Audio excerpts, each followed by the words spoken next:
Shalom, everyone. This is Kazakh Eliyahu Yasharal, and welcome to Just a Word as we are here for another Shabbat teaching. Today we'll be looking at the End Time Antimessiah, or what they call antichrist, and the Return of Yahusha HaMashiach. As we continue to delve more and more into prophecy, we look into more of what is coming in the end times, okay? And some of what we are doing here, we would have done before. But of course, we have to lay foundation as usual. And the foundation will help us to build. And that is how we learn. We build on one foundation to another. We do not pretend that we have it all figured out, but as it is given unto us, so we take, and we gladly take it, all right? So, the anti-Messiah, what they call antichrist. Now let's begin by looking at the spirit of anti-Messiah, or the spirit of antichrist. What lets us know the spirit of antichrist? 1 John 4, verse 1. Beloved, believe not every spirit, but try the spirits, whether they are of Elohim, because many false prophets are gone out into the world. Hereby know ye the spirit of Elohim. Every spirit that confesseth that Yahusha HaMashiach is come in the flesh is of Elohim. All right, so we're going to look at the anti-Messiah spirit, or what they call the antichrist spirit, because many false prophets are gone out into the world, and this had been from the time of Yahuchanan, from the time of John until now. So let's go to 1 John 4:3. And every spirit that confesseth not that Yahusha HaMashiach is come in the flesh is not of Elohim. And this is that spirit of Antichrist, whereof ye have heard that it should come, and even now already it is in the world. So the spirit of anti-Messiah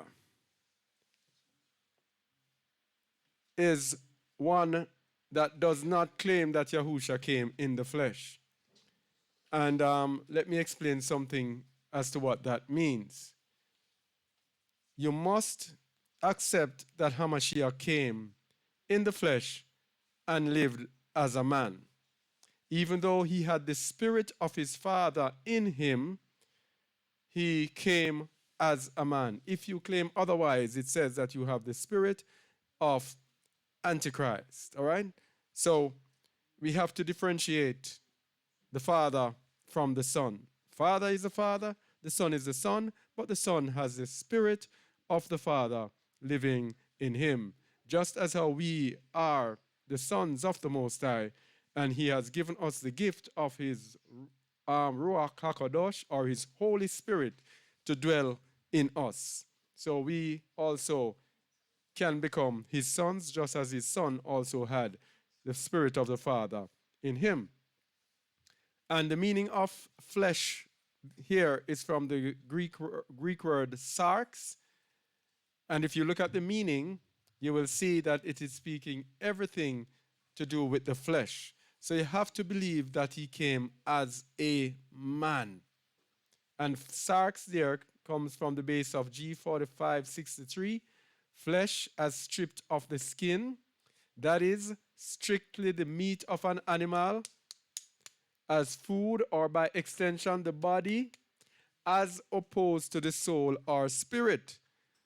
So it means that you do not say that he came as the Father, or he came as God. He came as a man, as opposed to the soul or the spirit, or as the symbol of what is external, or as the means of kindred, that means relations, or by implication human nature with its frailties, physically or morally, and its passions, or specifically a human being.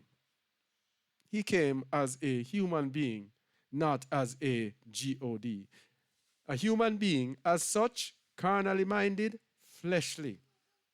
So he came as one of us. And this is the important thing. When we claim that he came as God, it makes us feel that we cannot overcome sin. Only a God can walk in righteousness. That is what we get.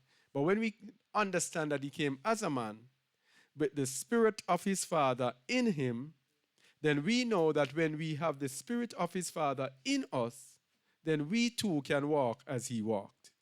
That's a very, very important distinction to claim that he came in the flesh. So it says if you claim otherwise, then you are anti-Messiah. And anti-Messiah there, we're going to look at the meaning of anti-Messiah or antichrist. 1 John 4 verse 3, when it says, and every rock that confesseth not that Yahusha is come in the flesh is not of Alua. And this is that spirit of antichrist.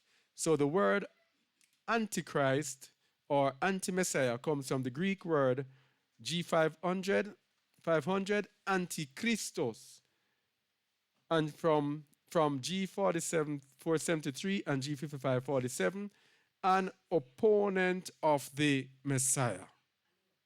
So, if we believe that HaMashiach did not come as a man, it says that we are his enemy, an opponent of the Messiah. Okay? Now, this anti-Messiah today is manifested in so many different ways. And it was prophesied from the time of Daniel about this anti-Messiah system. This anti-Messiah system will be a system set in the world which will go up totally against the will and the way of HaMashiach. Because we know that we have been given the Ruach or the spirit of the Messiah, which is why in Romans 8, I think, the Apostle Shaul says, if any man hath not the spirit of Messiah, or it's Galatians 5, if any man hath not the spirit of Messiah, he is none of his. So the Holy Spirit that we are given, that is the spirit of the Messiah in us. Yeah. So let's look at the prophesied anti-Messiah system. And for that, we go to the book of Daniel, chapter 2, reading from 41 to 45. And this is the system that we are in today, thanks to their coronavirus system that they set up, the anti-Messiah or antichrist system. And most people in this world are ignorant of what is happening. But let's go. Daniel 2, verse 41, the dream of Nebuchadnezzar, the king of Babylon. And whereas thou sawest the feet and toes, part of potter's clay and part of iron, the kingdom shall be divided, but there shall be in it of the strength of the iron, forasmuch as thou sawest the iron mixed with miry clay. So this is the fourth kingdom of Daniel. And in the fourth kingdom of Daniel, it is prophesied about the kingdom being strong but divided. There shall be in it of the strength of the iron, but it will also be mixed with clay. It will be a mixed kingdom. And this kingdom is the New World Order kingdom that we have today. One world government, one world system, where all the nations of the earth together today have combined into one kingdom and one united kingdom. And we see everything in this world being directed from one source. When one country says something, all the countries follow. Verse 2, 42. And as the toes of the feet were part of iron and part of clay, so the kingdom shall be partly strong and partly broken. All right, so we have the strong parts of the kingdom and the broken parts. We have some weak nations, we have some strong nations. And this prophecy has a twofold effect. We're going to look at the other effect as it comes to the New World Order. Read, please. And whereas thou sawest iron mixed with miry clay, they shall mingle themselves with the seed of men, but they shall not cleave one to another, even as iron is not mixed with clay. All right, so there are some things that we cannot say for YouTube, but where you see iron mixed with clay, they shall mingle themselves with the seed of men. Now, I don't even know how to say this. there is something that they brought to this world for people to put in their bodies. And this thing that they brought to put in the bodies of men is their attempt at mingling with the seed of men, mingling with the D to N to A of men.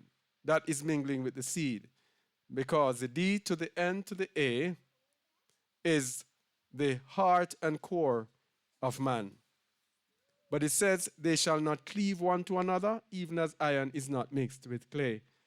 And the iron there comes from one of the materials that they use in their concoction that they are putting into man. And we will look at that another time. I think we need to get that PDF out that goes into detail about this. Anyway, verse 44. And in the days of these kings shall the Eloah of heaven set up a kingdom, which shall never be destroyed, and the kingdom shall not be left to other people, but it shall break in pieces and consume all these kingdoms, and it shall stand forever. This is the kingdom of HaMashiach. And it's letting us know that we are in the end times. When you get to understand what is happening in this world with their new world order, then you will get to understand that we are right in that time, which is why we keep looking at prophecies of the end time, because we have to keep digging more and more into what is happening in the world today. Okay, so verse 45 says, For as much as thou sawest that the stone was cut out of the mountain without hands, and that it brake in pieces the iron, the brass, the clay, the silver, and the gold, the great Eloah hath made known to the king what shall come to pass hereafter. And the dream is certain, and the interpretation thereof sure. so the iron, the brass, the clay, the silver, and the gold, this refers to the kingdoms that were around at that time, which will be manifested again in the end time. There is nothing new under the sun. What has been is that which shall be, and these kingdoms will rearise, and we will see how they will manifest themselves. Okay? So, the beast system has been manifested today. So let us look at the first beast of Revelation 13. Of course, we have gone through this extensively. We continue to lay the foundation. Let's look at the first beast of Revelation. And I stood upon the sand of the sea, and saw a beast rise up out of the sea, having 7 heads and 10 horns, and upon his horns 10 crowns, and upon his heads the name of blasphemy. Continue. And the beast which I saw was like unto a leopard, and his feet were as the feet of a bear, and his mouth as the mouth of a lion. And the dragon gave his power, and his seat and great authority. All right. Stood upon the sand of the sea. The sea there refers to people, and saw a beast rise up out of the sea. It's not a beast, a literal beast. Beast refers to a world kingdom. You get that from the book of Daniel as a precedence. Beast refers to a world kingdom, and having 7 heads and 10 horns. And by the way, we have an article on our website, justaword.org, who or what is the beast of Revelation 13, where we go into this in detail. So we don't have to do it here.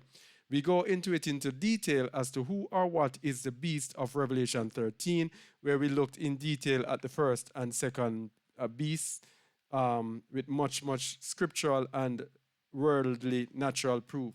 All right, so these 7 heads and 10 horns here, as we have said before, these are the G7 nations, the 7 major nations in the earth who are ruling the earth today.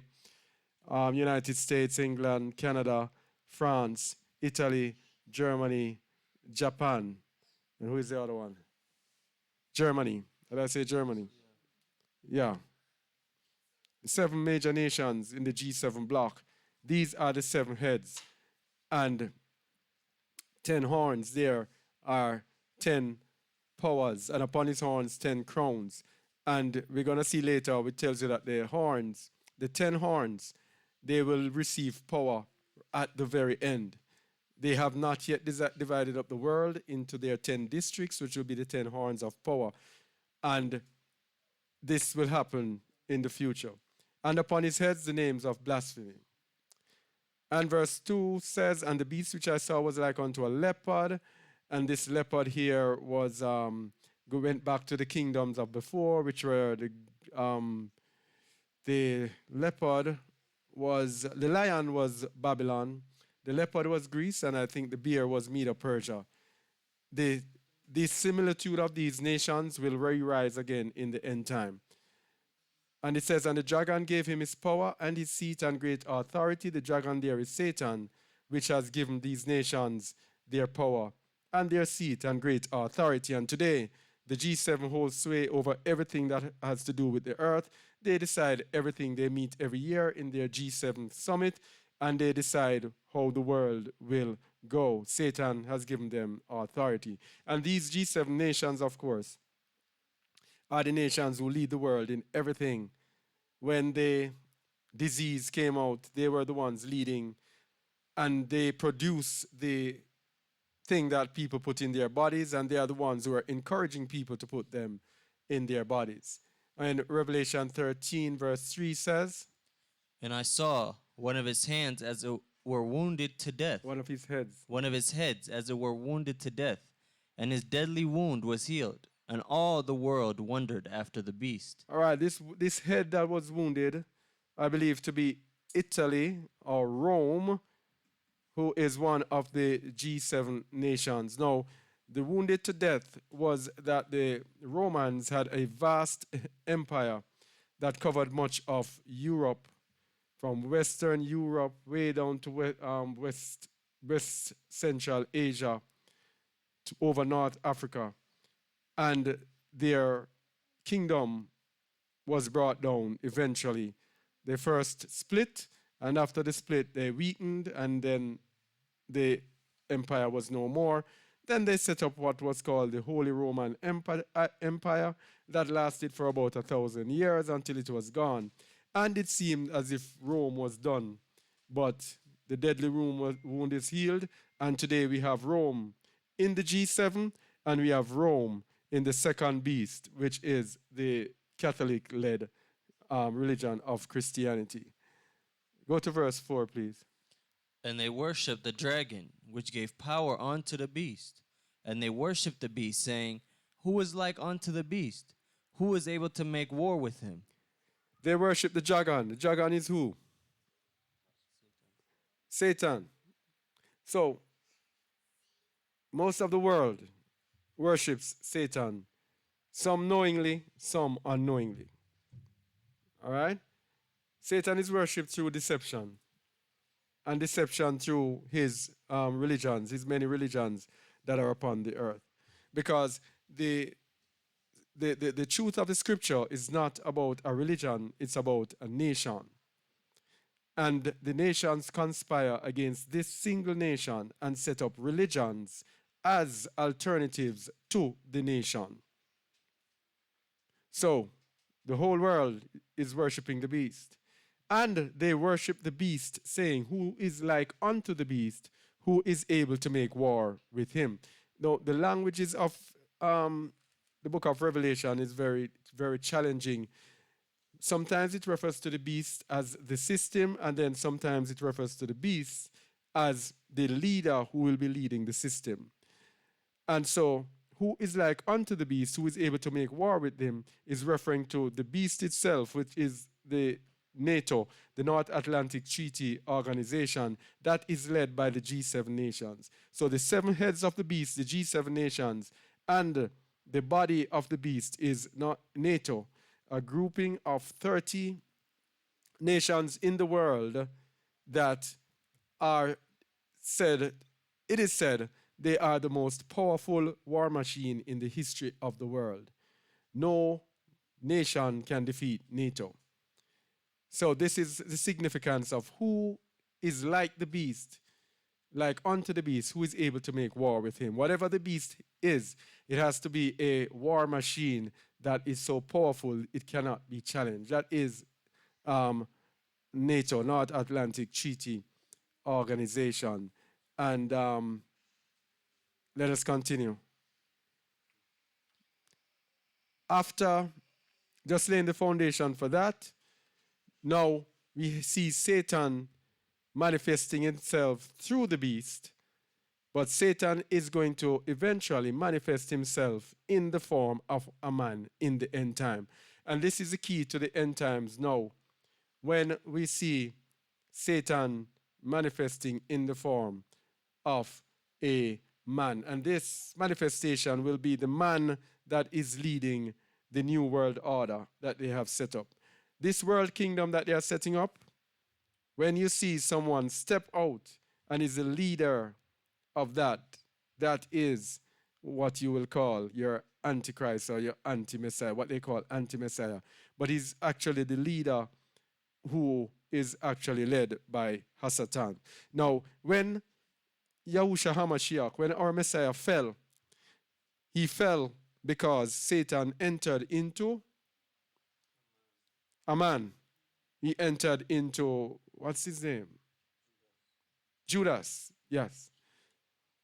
So now, in the end, the world is going to be grouped again, and Satan is going to enter into a man and lead the people into the new world order.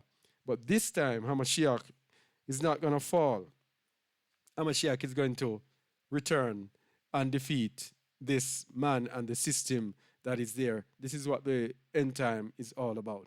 So Satan manifesting in the form of a man. The book of Isaiah chapter 14, verse 9 to 20.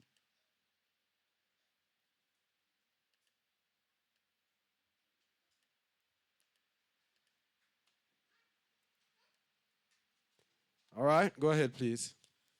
Sheol from beneath is moved for thee to meet thee at thy coming. It stirreth up the dead for thee, even all the chief ones of the earth. It hath raised up from their thrones all the kings of the nations. All they shall speak and say unto thee, Art thou also become weak as we? Art thou become like unto us? So Satan is going to become like one of the rulers of the earth. Continue. Thy pomp is brought down to the grave, and the noise of thy vials. The worm is spread under thee, and the worms cover thee. 12. How art thou fallen from heaven, O Lucifer, son of the morning? How art thou cut down to the ground, which didst weaken the nations? For thou hast said in thine heart, I will ascend into Shamayim. I will exalt my throne above the stars of Alua. I will sit also upon the mount of the congregation in the sides of the north. I will ascend above the heights of the clouds. I will be like the Most High. All right, and as we have looked at before, he will ascend into Shamayim, exalting his throne above the stars of Alua. This thing that they are putting into man will enable them to sit inside the body of men through their device technology system. They will be able to read the thoughts of men through the brain interface technology that they have in this thing that they put inside of men. They will be able to program, control, and input thoughts into men through this device. That is how he will exalt his throne above the stars of Alua. And if you had noticed, a video was circulating where the queen was turning on a light. And you saw the light, it was in the form of the strand of a DNA. And instead of having the double helix, the two strands, what do you call them? The two waves that go side by side, there were three. And this is what they are attempting to do. They are attempting to add another helix to our D to the N to the A. You cannot say certain things. These people will give you a strike because they do not want the truth to go out. So we have to speak in codes. So please read behind the line. So, yeah, so they want to add another helix to our D to the N to the A. And so Satan will sit also upon the mount of the congregation. So he will sit inside our bodies and be able to manipulate us. And They will be able to, through their biometric device technology, be able to read whatsoever is happening in our bodies. They'll know where we are, our location, everything about us, and they'll be able to predict our deeds and our thoughts. And this is how Satan plans to sit inside the temple of the Most High. The mount of the congregation, which means the temple, and we know 1 Corinthians 6:19-20 tells us that our body is the temple of the Most High. So as long as he sits inside our bodies, he sits in the temple of the Most High. Let's go to 1 Corinthians 6:19, just to show it, please. 1 Corinthians 6:19. Read, please. What? Know ye not that your body is the temple of the Ruach HaKodesh which is in you, which ye have of Elohim, and ye are not your own? So your body is the temple. So as long as he gets inside your body and he's able to sit inside your body, and this is the genius of this system that they have, convincing the world that they would die if they don't take this thing. And then when we take it, he sits triumphantly inside our bodies. All right? Verse 14. You did this? 15. Yet thou shalt be brought down to Sheol, to the sides of the pit.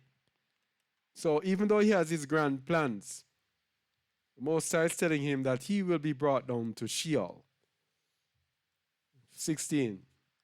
They that see thee shall narrowly look upon thee, and consider thee, saying, Is this the man that made the earth to tremble, that did shake kingdoms? Is this the man? Satan is going to manifest as a man and give his problems in the end time. But, continue. That made the world as a wilderness, and destroyed the cities thereof, that opened not the house of his prisoners. All the kings of the nations, even all of them, lie in glory, every one in his own house. But thou art cast out of thy grave, like an abominable branch, and as the raiment of those that are slain, thrust through with a sword, that go down to the stones of the pit, as a carcass trodden under feet. 20. Thou shalt not be joined with them in burial, because thou hast destroyed thy land, and slain thy people. The seed of evildoers shall never be renowned. All right, he shall not be joined with them in burial. So he will be going down to Sheol, but that is why in the end Satan will be bound for 1,000 years, will not be joined with them in burial. Ezekiel 28, verse 1-19, Satan manifesting himself in the form of a man. The book of Yechezkel 28, verse 19. 19 to what again? No. Or 1-19. What did I say? 1-19, sorry. Read, please. The word of Yahuwah came again unto me, saying, Son of man, say unto the prince of Tyrus, Thus saith Yahuwah Elohim, because thine heart is lifted up, and thou hast said, I am a Elohim. I sit in the seat of Elohim, in the midst of the seas. Yet thou art a man, and not Yahuwah, though thou set thine heart as the heart of Elohim. All right? So Tyrus, this is Tyrus. This is how Satan is going to be manifested. He's going to be manifested as Tyrus, and he's going to be manifested as the king of Babylon. He's going to be manifested as so many different things in one, to encompass all the wrath of the Most High, so that all the wrath of the Most High will be poured onto him. So thou hast said, I am Elohim, and I sit in the seat of Elohim, in the midst of the seas. What's the significance of in the midst of the seas? The beast that comes out of the sea, and he will be the leader of the whole world. Yeah? In the midst of the sea. He sits in the seat of Elohim in the midst of the seas. So he will be in the midst of the whole world. saying that he is the Most High. But it says, you are a man and not a lure. Though thou set thy heart as the heart of a lure. Verse 3. Behold, thou art wiser than Daniel. There is no secret that they can hide from thee. All right, so in the end, the anti-Messiah is prophesied to be he's going to be so powerful, so wise that, and he's going to have so much power that people are actually going to believe that he is the manifestation of the Most High. And this is where the spirit of anti-Messiah comes in.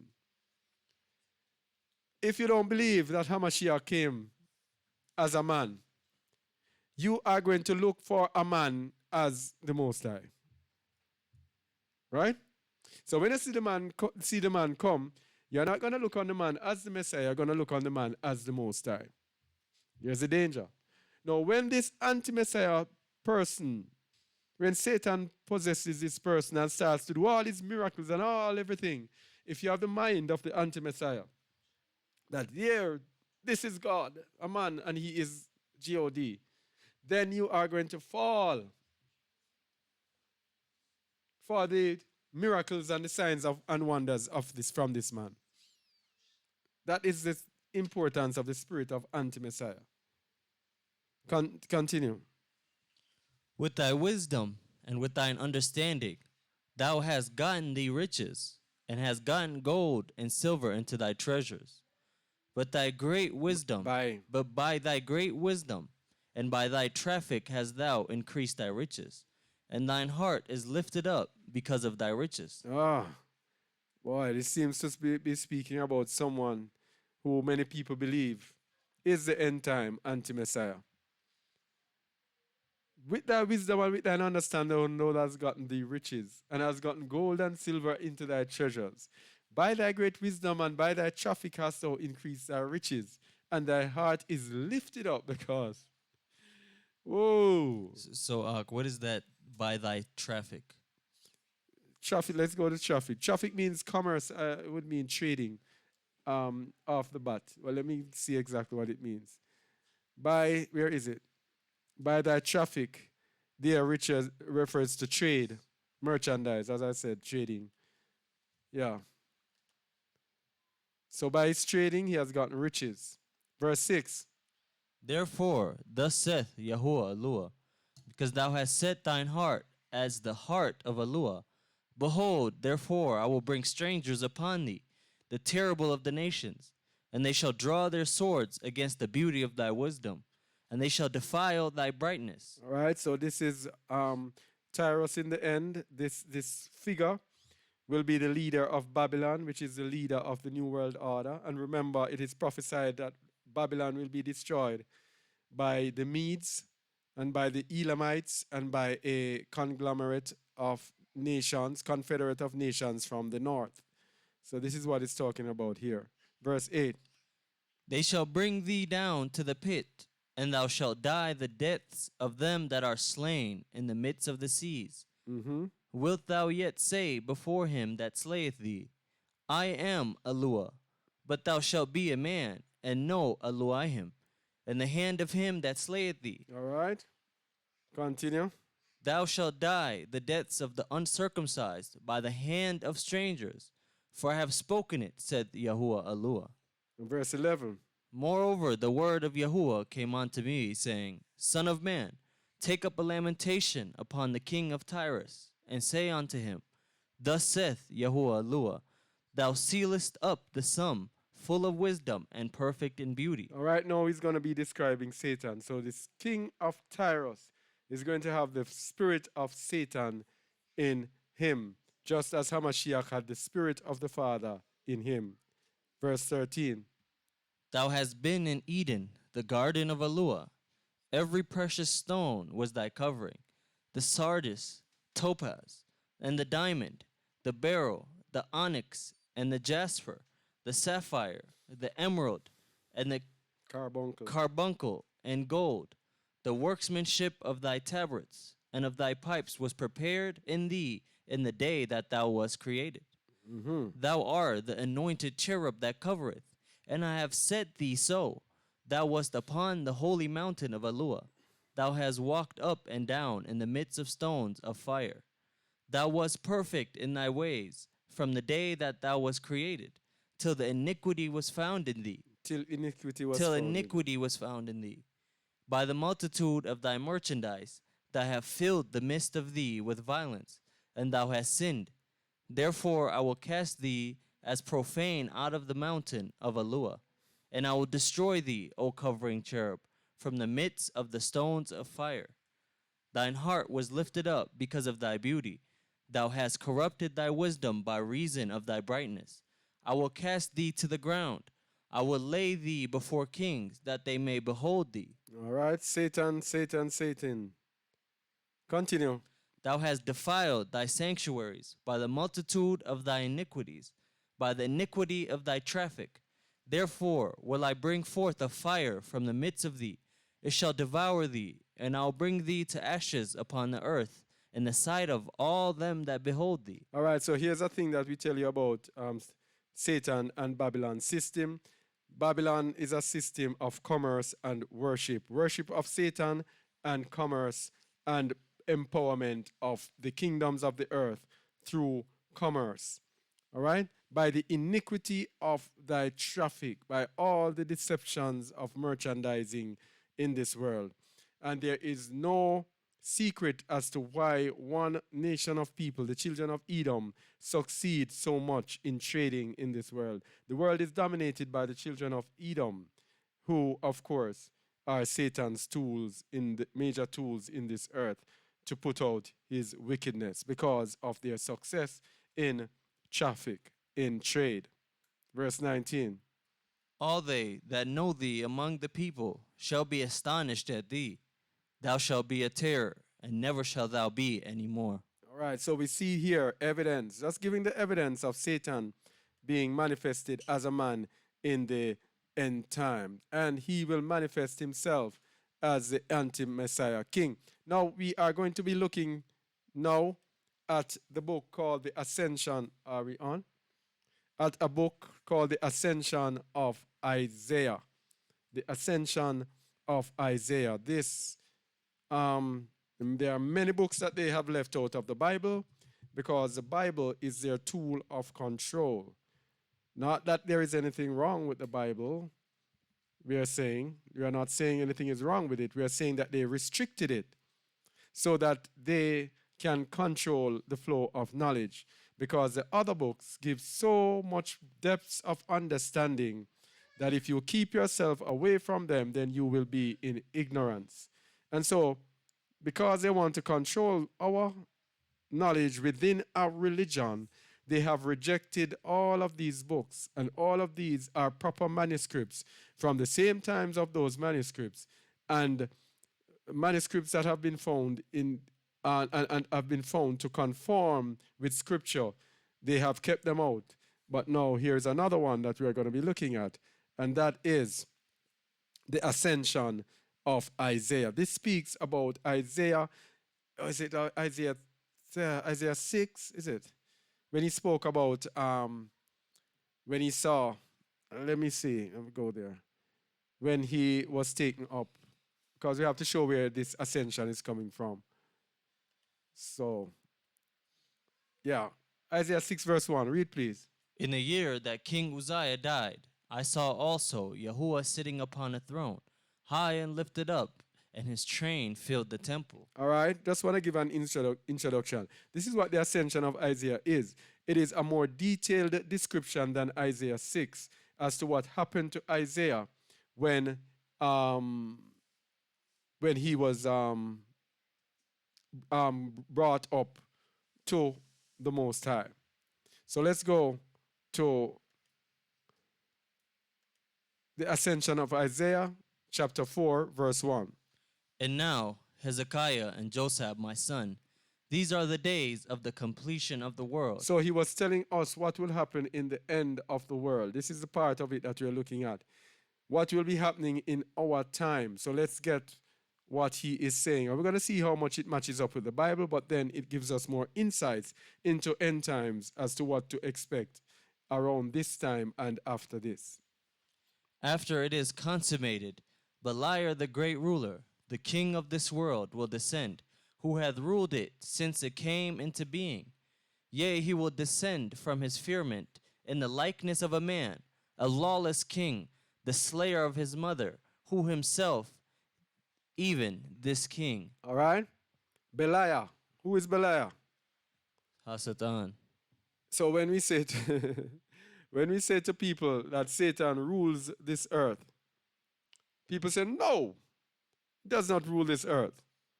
Satan rules this earth. He doesn't need to go out there and speak to people and see. He rules the earth.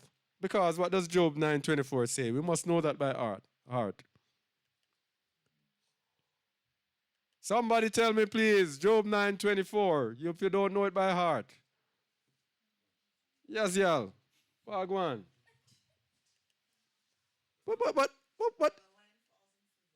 But, yeah. Job 9:24.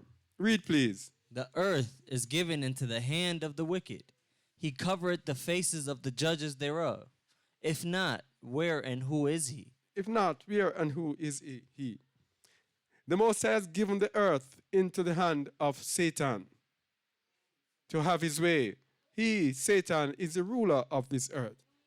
The Most High does not exercise his rulership over this earth, even though he's everywhere, effecting his changes, because what does it say in Isaiah 45, verse 7?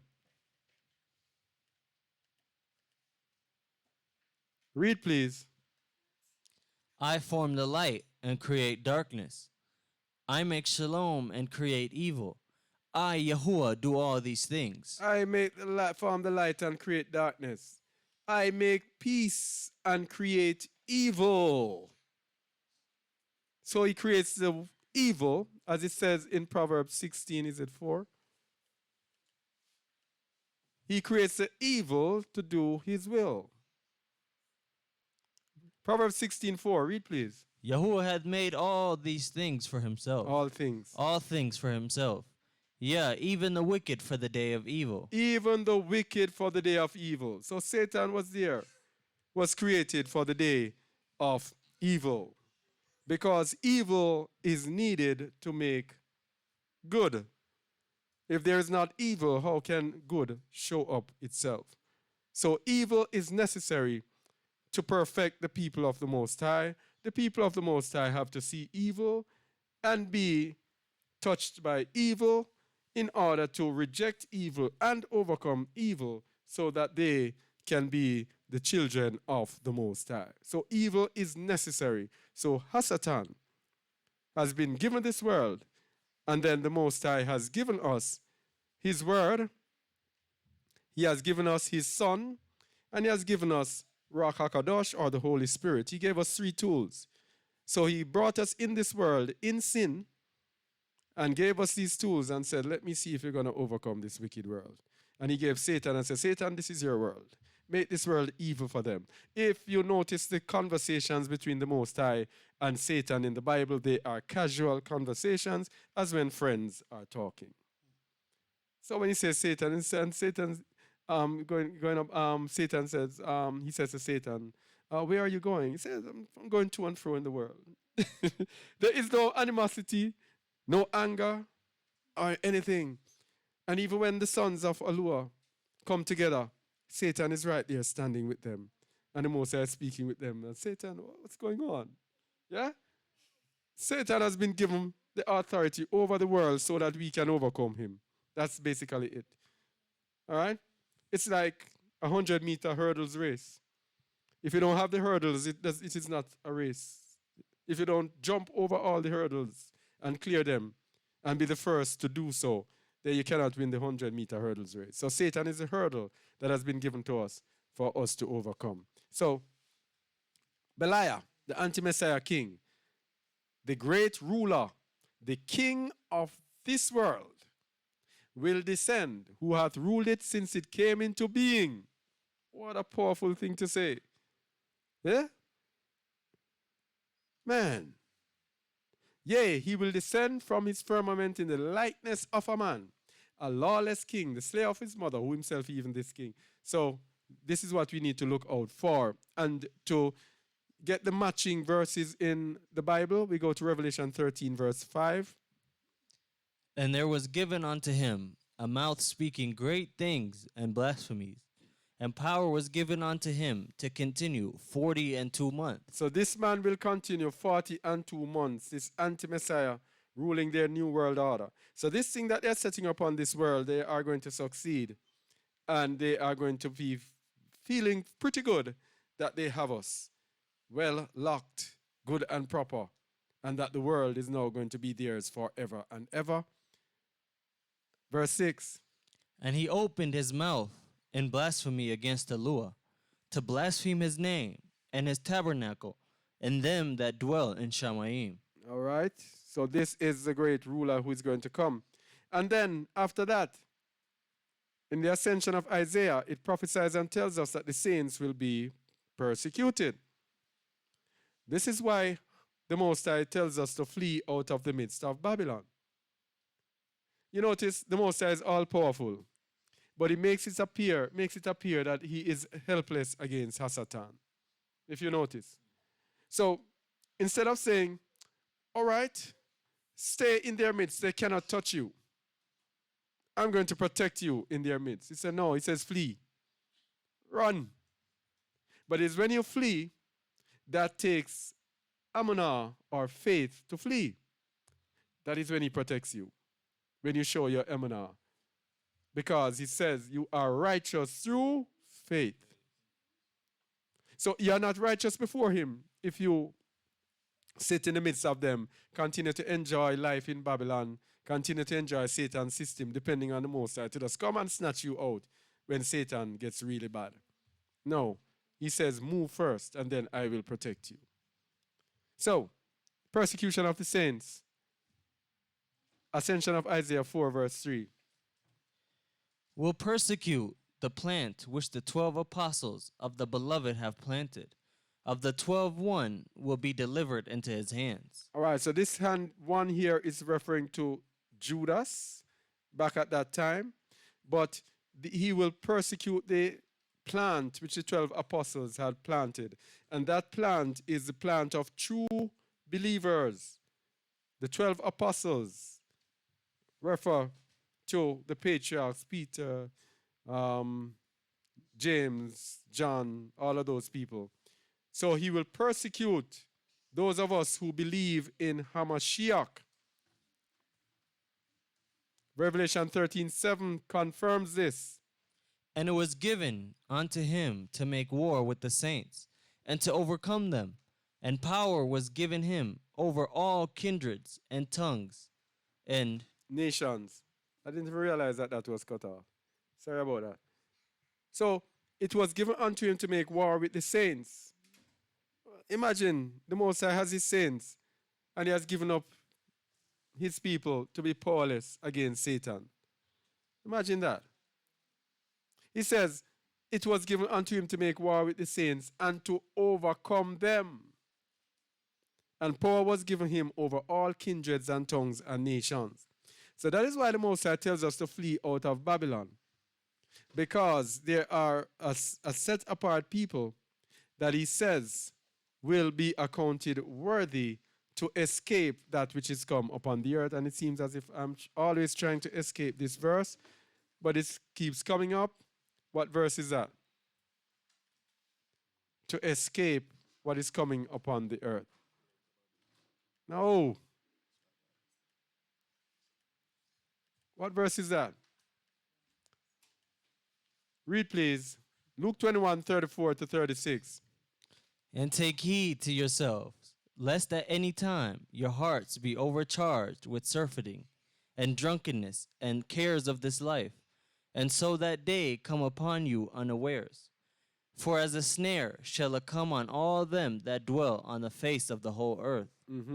Watch ye therefore, and pray always, that ye may be accounted worthy to escape all these things that shall come to pass and to stand before the Son of Man. So you have to watch and pray always that you be among those who the Most High deems worthy, that ye may be accounted worthy, which means accounted worthy to flee. To escape means to flee from all these things that shall come to pass. So the Most High leaves his saints in the hands of this anti-Messiah, and we're going to see more of what will be happening in the end. So, saints will be persecuted. And let's see where it speaks about the coming of this lawless one. And this lawless one is going to come with signs and lying wonders, lies, miracles that are lies. Go ahead, please. The coming of the lawless one with signs and lying wonders, the ascension of Isaiah chapter 4. This ruler, in the form of that king, will come, and there will come with him all the powers of this world, and they will hearken unto him all that he desires. So this anti-Messiah, this king in the end time, ruler of this world, will be so powerful that the Most High is going to give everything, all the powers into his hand, all the powers of this world into his hand, to hearken unto him in all that he desires, even the elements. Verse 5 says, And at his word the sun will rise at night, and he will make the moon to appear at the 6th hour. even the sun and the moon will beckon unto him. That's how powerful he will be. And that is all. You see, people who look out for miracles, people who look after miracles are going to be deceived. They're going to be deceived. Because when they see the miracles, they're going to be like, whoa. And this happens today among Christians. When you speak to them about the truth, they are telling you, boy, all these miracles that we have seen must be true. No, miracles and these wonders will be deceptions in the end time. At his word, the sun will rise at night. Can you imagine that? Sun rise at night. And the sun starts rising. People are going to say, wow, this must be the Most High. So that is why it's important for us now to read these things beforehand. So if we see these things happening, we knew beforehand that this was coming. Verse 10. And there will be the power of his miracles in every city and region. So everywhere his miracles will be. It will be a world of miracles. And everybody's going to say, whoa, the Most High has come to the earth. Revelation 13:8. Read, please. And all that dwell upon the earth shall worship him, whose names are not written in the book of life of the Lamb, slain from the foundation of the world. So all that dwell upon the earth shall worship him because of the signs and wonders that he will be doing. He will be so convincing that everybody will worship him. But with the exception of those whose names are written in the Lamb's book of life, these will not worship him. And these are the followers of the way, those who seek out the narrow path, those who seek out the narrow way. Because wide is the gate that leads to destruction, many there be that go thereat, and narrow is the way that leads to life, and few there be that find it. So the few that seek the narrow gate will not be deceived. And let's continue in the Bible about the coming of this lawless one with signs and lying wonders. And for that, we go to the book of 2 Thessalonians 2, verses 1 to 2. So, this verse here has manifold meanings, several meanings, because it also refers to the anti-Messiah religion that is upon this earth. The anti-Messiah religion, people have the religion of Christianity. This also refers to it, as we are going to see, twofold. Read, please. That ye be not soon shaken. No. Verse 1. Now we beseech you, brethren, by the coming of our Master, Yahusha HaMashiach, and by our gathering together unto him, that ye be not soon shaken in mind, or be troubled, neither by spirit, nor by word, nor by letter as from us, as that the day of HaMashiach is at hand. Let no man deceive you by any means, for that day shall not come, except there come a falling away first, and that man of sin be revealed, the son of perdition. All right, so this falling away has been happening for the past 2,000 years. That is a fall away from the way of truth, from the truth of the scriptures, into false religion. And this falling away will climax in the end time. And as we know and see in this world, so many people are now falling away even more in the end time. Religion is becoming like a circus, and there is hardly any true believer. People are just seeking out their ways and their own desires. So, the falling away taking place for a couple thousand years now will climax with the man of sin being revealed, the son of perdition. This is the lawless one that we're talking about, Satan manifesting as a man. Verse 4. Who opposeth and exalteth himself above all that is called Eluah, or that is worshipped, so that he as Eluah sitteth in the temple of Eluah, showing himself that he is Eluah. And this is what we say, verse 4, again with this thing that they are putting in our bodies, sitting in the temple of Eluah. When people see this, they are literally looking and thinking of Satan sitting in a literal temple. No, know ye not that your body is the temple of Eluah? 2 Corinthians 3:16. 2 Corinthians 3:16.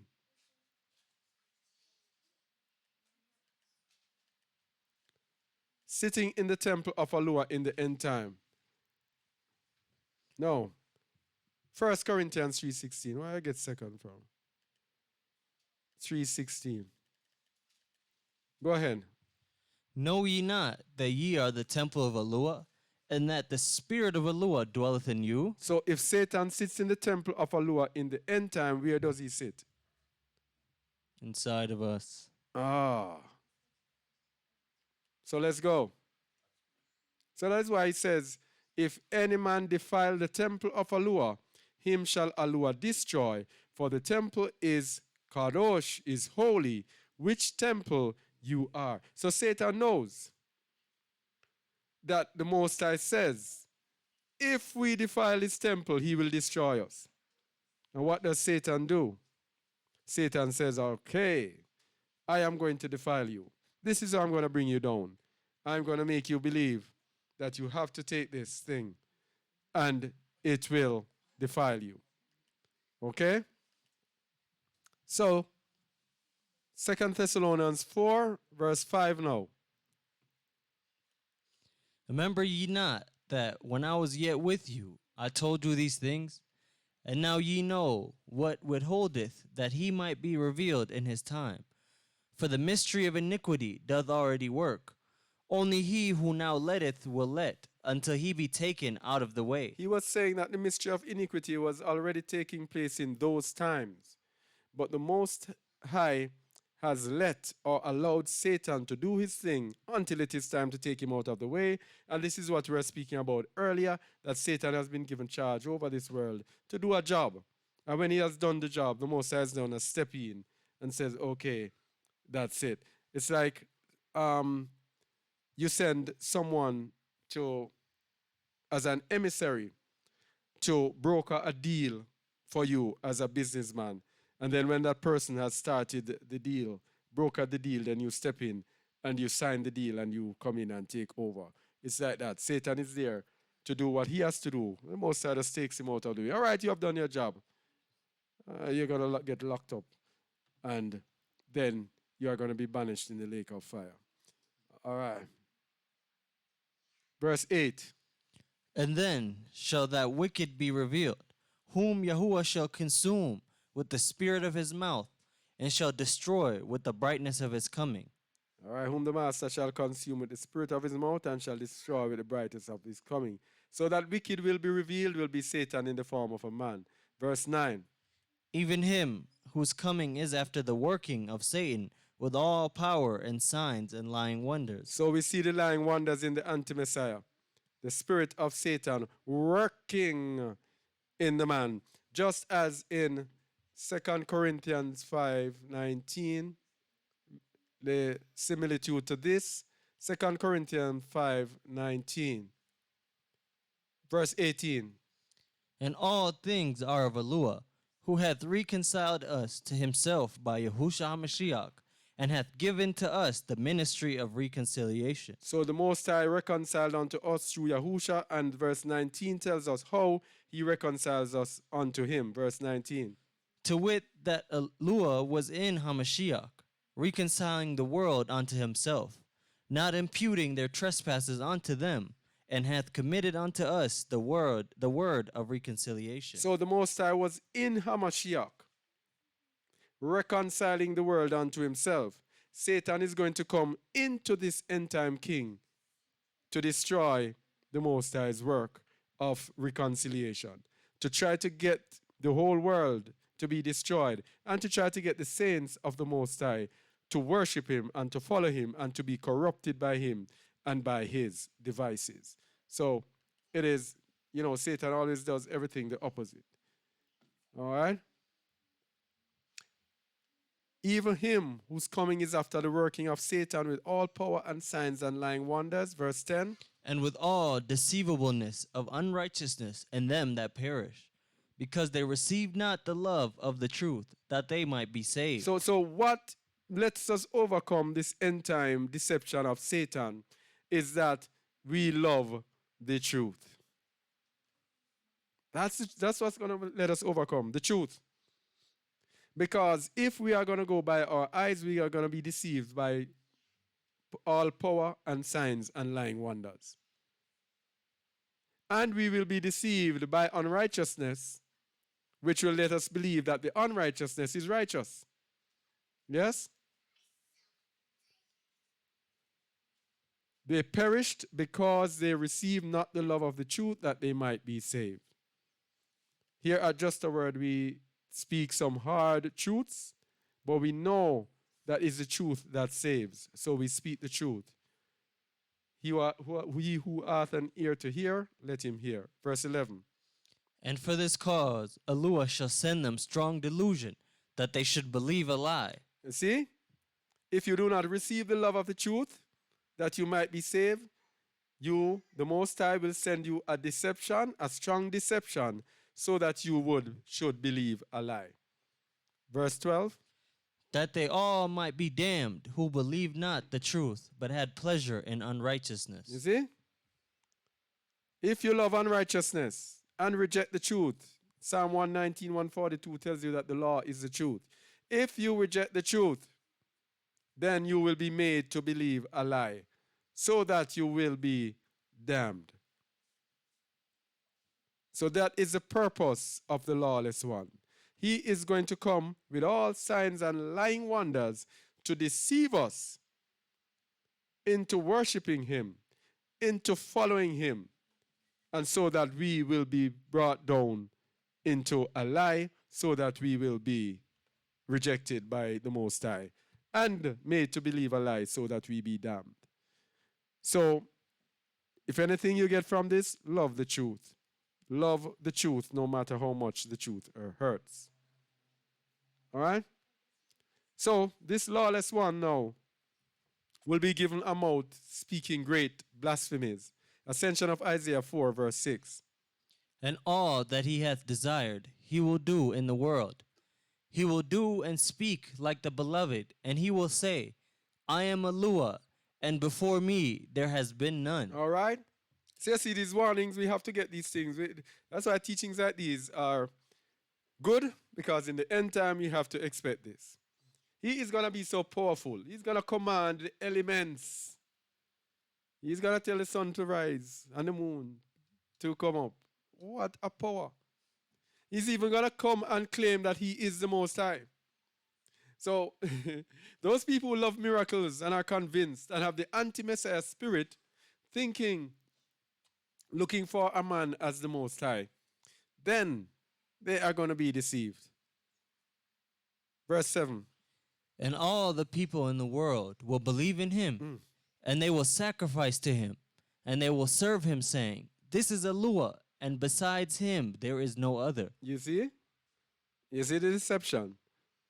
All the people in the world will believe in him because we love to go by the sight of our eyes.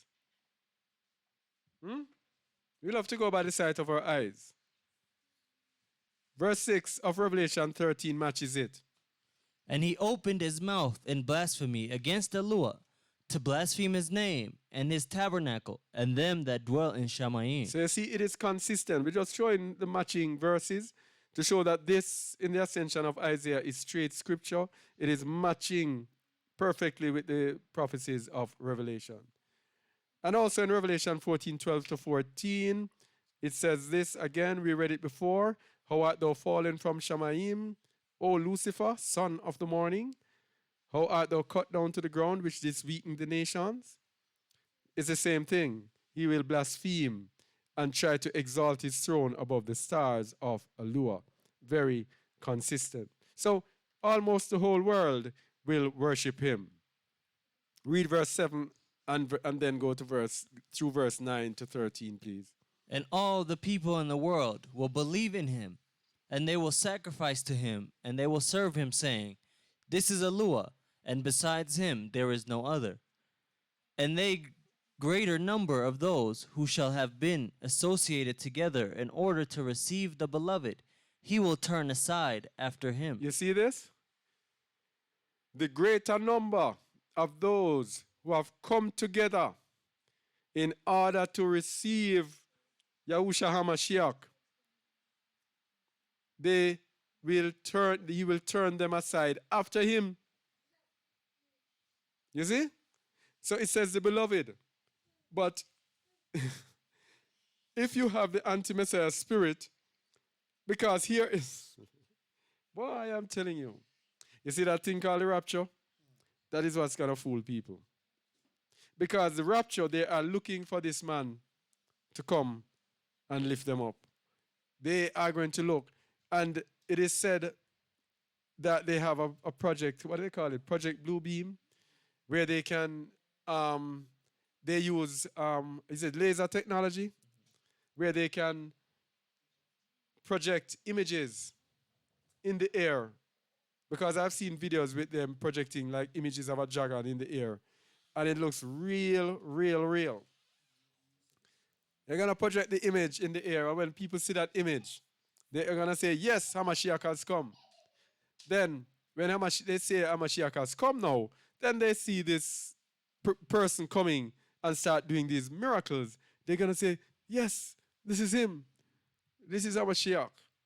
And are going to be deceived. That is why in Matthew 24, it says, if they say it's in the desert, do not go there after him. Let's go and look at it as we are talking. Huh? What was that? Oh, check the camera. No, as long as it's still going. Matthew 24, I think it's about around 24 there. 25.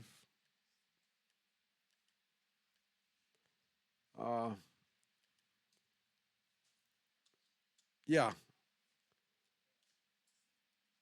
Verse 26. Wherefore, if they shall say unto you, Behold, he is in the desert, go not forth.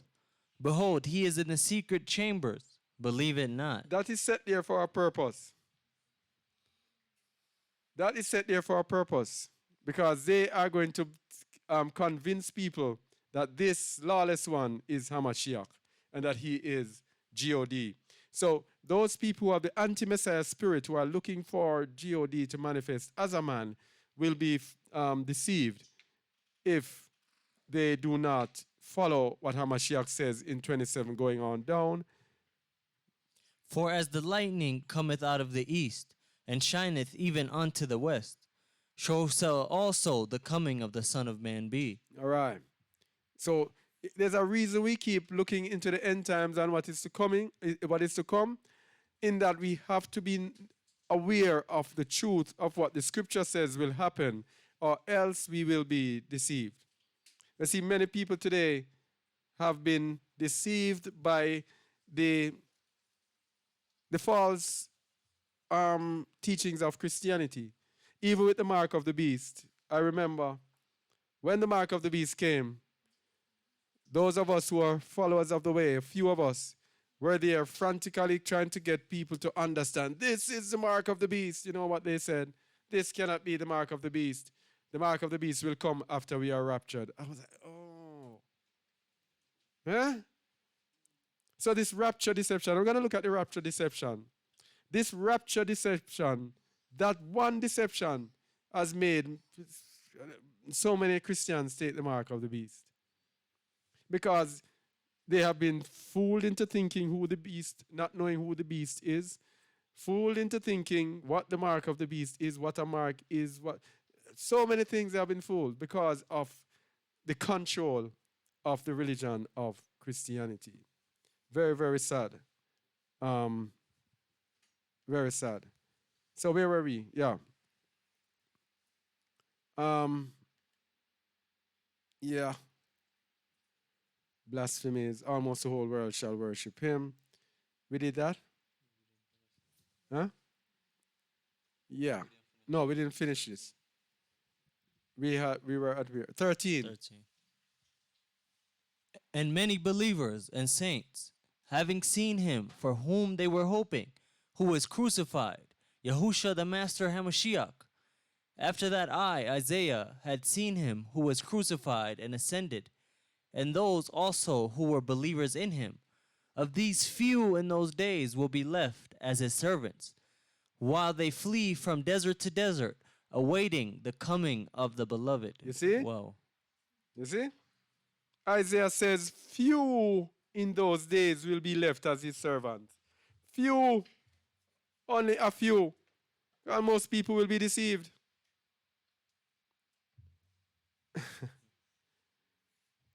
And it says, while they flee from where?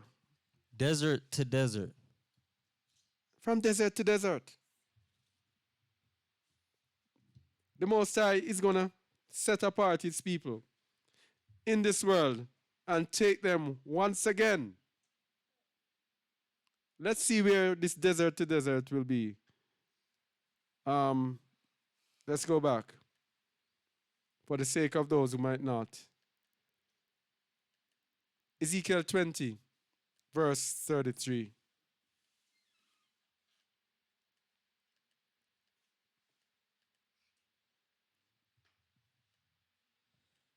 As I live, saith Yahuwah Eluah, surely with a mighty hand, and with a stretched out arm, and with fury poured out will I rule over you.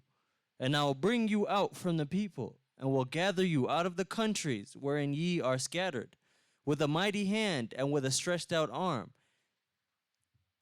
And with fury poured out. And with fury poured out. So the Most High is going to bring his people out of the different countries where they have been scattered.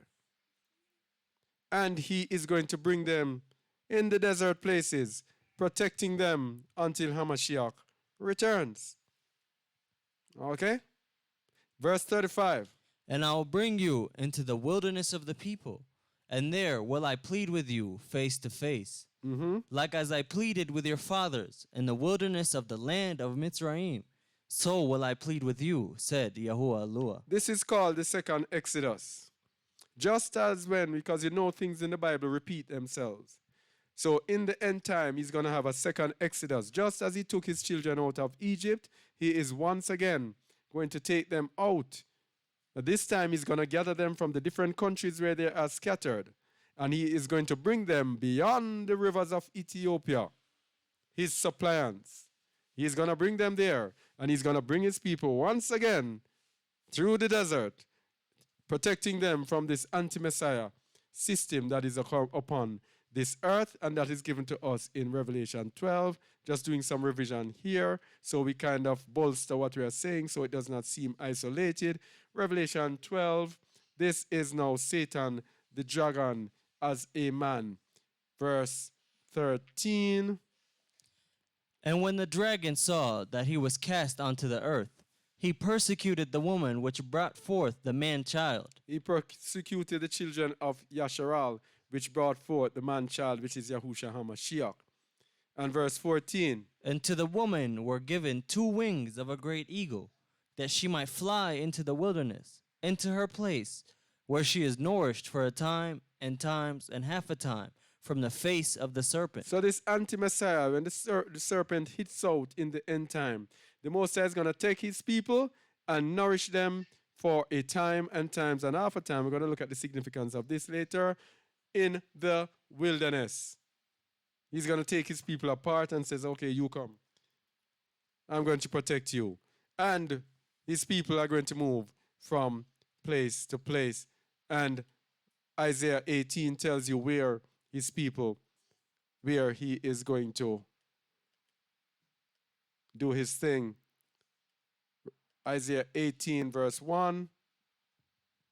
Woe to the land, shadowing with wings, which is beyond the rivers of Ethiopia, that sendeth ambassadors by the sea, even in vessels of bulrushes upon the water, saying, Go, ye swift messengers, to a nation scattered and peeled, to a people terrible from their beginning hereunto, a nation meted out and trodden down, whose land the rivers have spoiled. All right, so we did a video on this and showing you where exactly this nation is.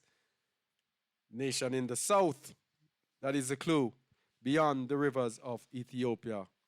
The nation called SA. And let us continue where we left off. So he will be gathering his people, taking them in the wilderness.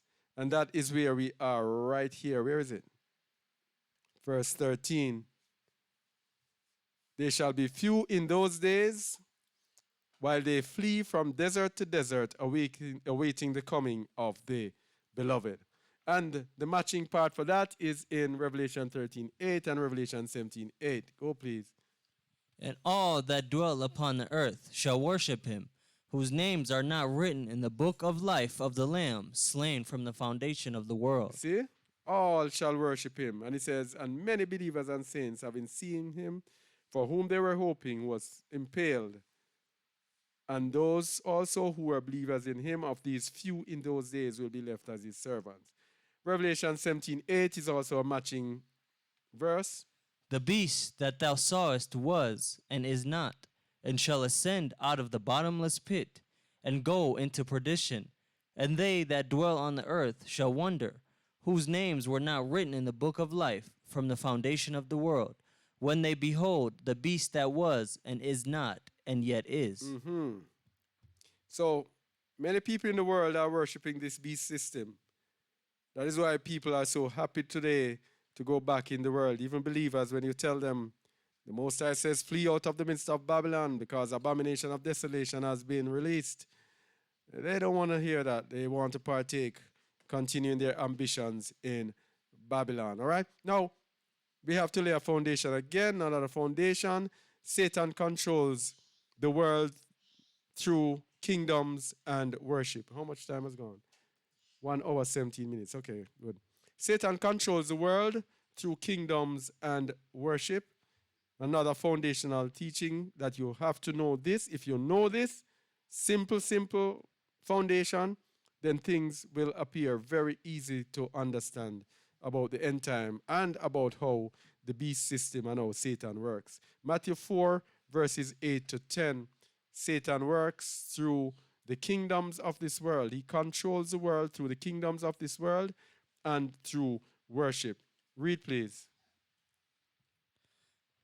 Again, the devil taketh him up into an exceeding high mountain, and showed him all the kingdoms of the world, and all the splendor of them, and said unto him, All these things will I give you, if thou wilt fall down and worship me. He showeth him all the kingdoms. So you can access all the kingdoms of the earth if you bow down or fall down and worship Satan. So that is why you have in this world, you have Freemasonry, you have different secret societies, you have different religions. Satan gets worshipped through religions, he gets worshipped through these secret societies, all aspects, through music and money, anything in which people have to actually sell their souls in order to partake, Satan gets worship. So if you worship him, then all the kingdoms are yours. Therefore, the world itself is run on worship of Satan. And verse 10 says, Then saith Yahusha unto him, Get thee hence, Satan, for it is written, Thou shalt worship Yahuwah thy Eluah, and him only shalt thou serve. and him only shalt thou serve. Get thee hence, Satan. So only worship Yahuwah your Eluah and you are good. But to worship Yahuwah, you have to first find him. And to find him, it is not to go in a religion and sit and say everything is okay. To find him, it says in Jeremiah 29:13. Jeremiah 29:13. To find him, it is not an easy task. It is not sitting and just hearing your pastor say certain things. Verse 13 says, And ye shall seek me and find me, when ye shall search for me with all your heart. with all your heart. So the only way you can know Yahuwah is to search for him with All your heart. all your heart. So thou shalt worship Yahuwah thy Eluah. So in order to worship him, you have to first get to know him. And to know him, you have to seek him with all your heart. Revelation 17 again. So we have this combination of worship and the kingdoms of this earth that we have to understand. The book of Isaiah, Revelation 17, starting at verse 1. And there came one of the 7 angels, which had the 7 vials, and talked with me, saying, Come hither, Saying unto me, Come hither. I will show unto thee the judgment of the great whore that sitteth upon many waters, with whom the kings of the earth have committed fornication, and the inhabitants of the earth have been made drunk with the wine of her fornication. All right, so this is the connection here. Here is the connection. I will show thee the judgment of the great whore. The great whore there refers to the religious order, the false religious system that is upon this earth. This is the great whore. And it says, with whom the kings of the earth have committed fornication. There we have Matthew 4:8-9, the marrying of the kingdoms of this world with worship. Look at it. We have worship here through the great whore. And in verse 2, we have the kingdoms of the earth. We have the kingdoms of the earth, which is the powers on the earth. So we have the marrying of worship and the kingdoms. Verse 3.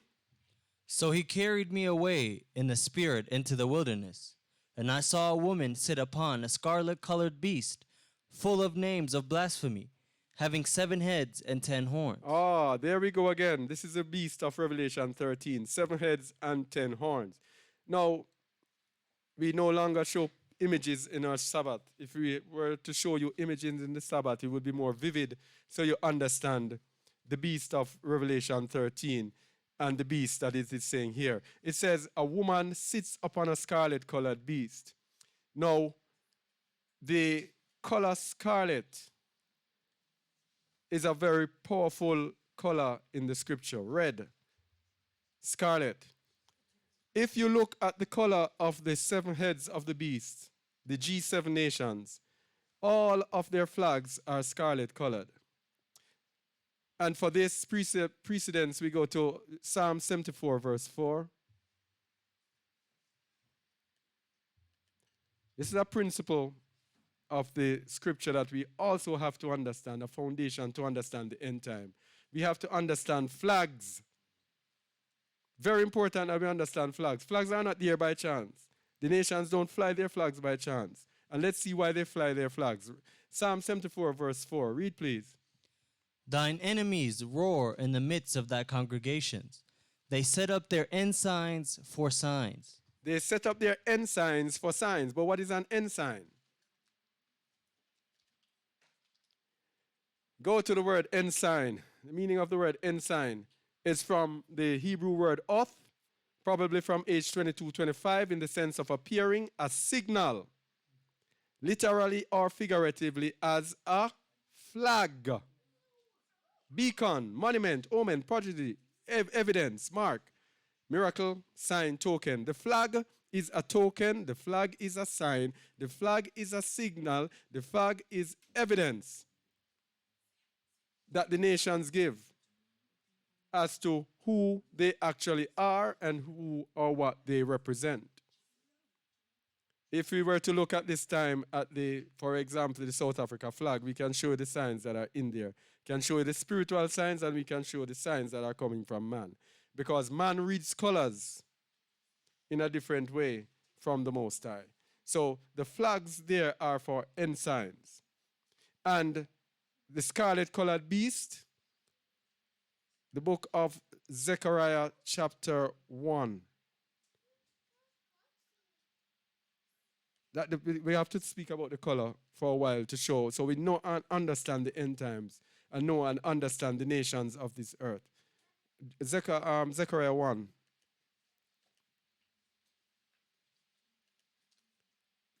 Zechariah 1.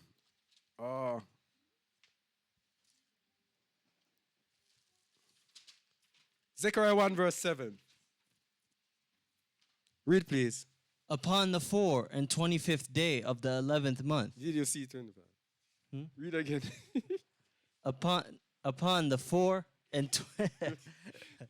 20th day of the 11th month, which is the month Sabat, in the second year of Darius, came the word of Yahuwah unto Zechariah, the son of Berechiah, the son of Iddo the prophet, saying, I saw by night, and behold, a man riding upon a red horse, and he stood among the myrtle trees that were in the bottom, and behind him were there red horses, speckled and white. All right, you see these colors, these horses, and this goes back again to Revelation 6.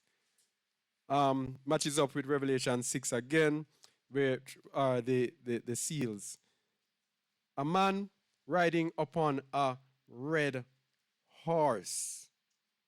Horses in those days were used in war, to fight wars, okay? So a red horse. And he stood among the myrtle trees and in the bottom, and behind him were red horses, speckled and white. Verse 9. Then said I, O my master, what are these? And the angel that talked with me said unto me, I will show thee what these be. And the man that stood among the myrtle trees answered and said, These are they whom Yahuwah hath sent to walk to and fro through the earth. These are these who Yahuwah hath sent to walk to and fro through the earth. Remember, we were speaking earlier about how the earth has been given into the hand of the wicked and how the Most High permits evil to use it for his will. It's the same principle that he uses in the control of the earth. It is by no coincidence that the United States is known as the world police. It is appointed by the Most High for them to do that. The United States government does exactly what we see here. They walk to and fro throughout the earth to ensure that the earth is quiet. And if the earth is not quiet, they are going to punish whoever is there. So anyone that tries to step outside of the order of the wickedness of this earth, they are punished. So that is why when Bin Laden, what is his name, Saddam Hussein, they got rid of him. Gaddafi seemed to be a threat, they got rid of him. Venezuela seemed to be a threat, they went down there. Cuba seemed to be a threat, they had this embargo on them, stifling them. Everyone who goes out of their order. And that is why they go into countries and they kill the people who they think are giving trouble, and they set up someone of their own order. This is the same principle. The Most High sent them to make sure the earth is quiet. And why he has sent them to make sure the earth is quiet? Because the Bible and the Word is about the children of Israel. The children of Israel are in captivity, therefore the world has to be quiet under their oppressors. The oppressors are lifted up and made to be high, and the children of Israel are made to be low. The children of Israel must not rise up before their time of punishment is over, and so the wicked oppressors are given the upper edge and made to rule the world in comfort until the time comes. So it says it's a red horse. And And the man that stood among the myrtle trees answered and said, These are they whom Yahuwah had sent to walk to and fro through the earth. And they answered the angel of Yahuwah that stood among the myrtle trees and said, We have walked to and fro through the earth, and behold, all the earth sitteth still and is at rest. but when all the earth sits still and is at rest, it is against the order. It is against the children of Yasharal. So that is why the angel now is going to protest and say to the Most High, then how long are you going to let the earth stay still? How long are you going to make the world stand still and the children of Israel in captivity? So what is happening in the world, all we are speaking about in the end time of the world being in unrest and everything, it is about the children of Israel.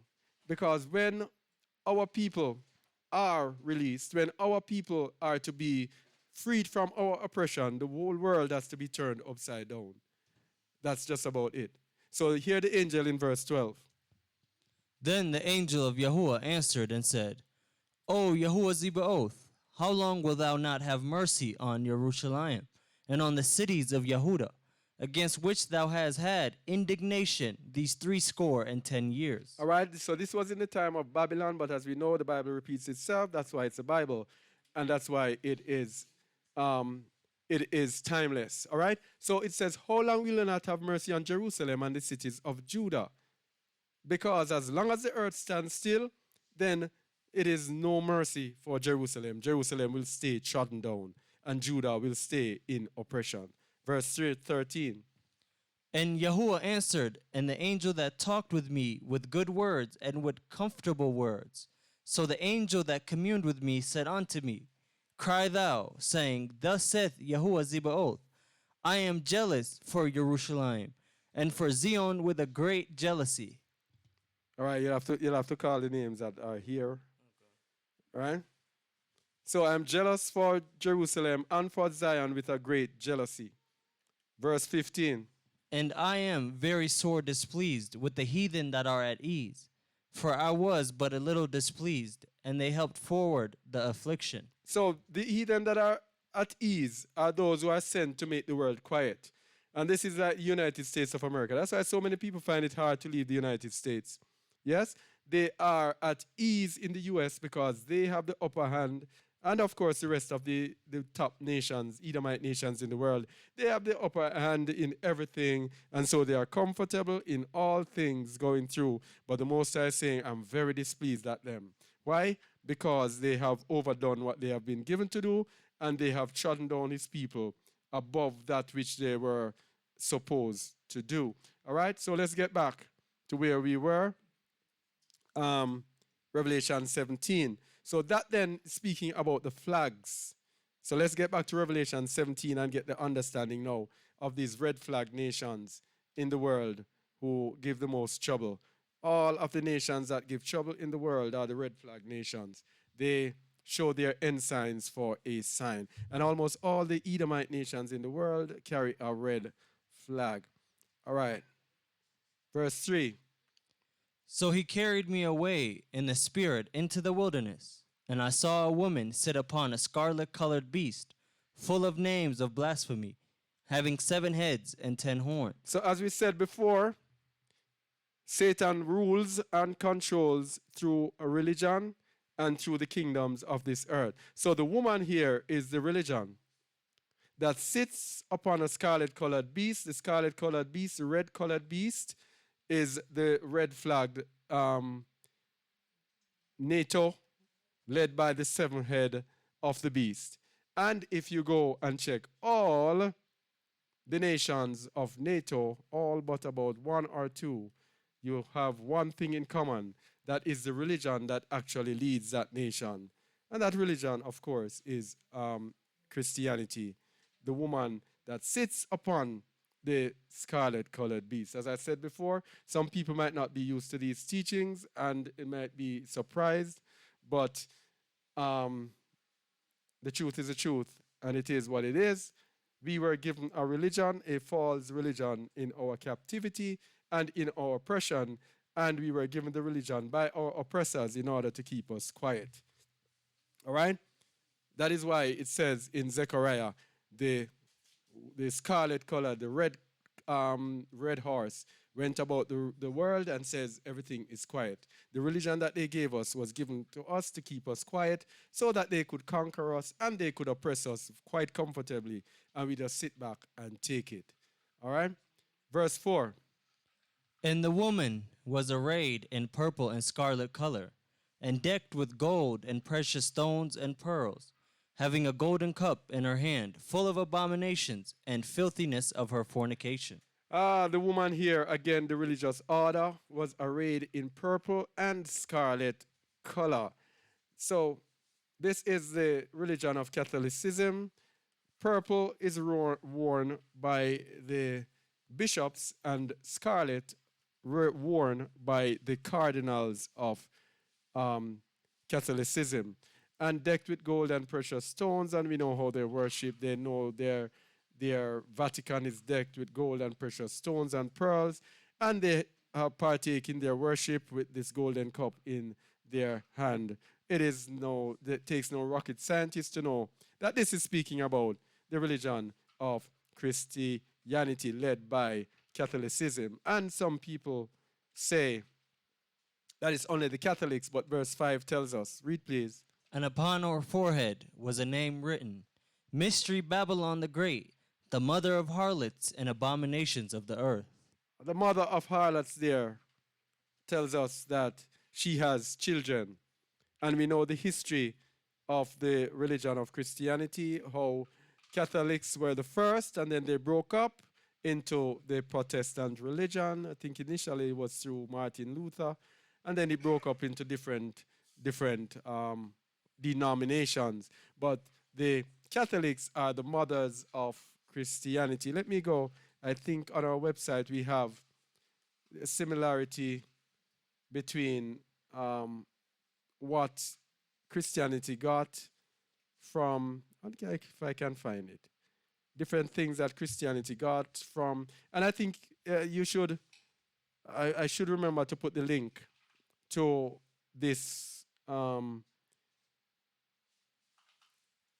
article on justaword.org that breaks down the connection between the religion and the nations. And yeah, I want to find out the list of things that Christianity got from the Catholics. Yes. All right, so let's go.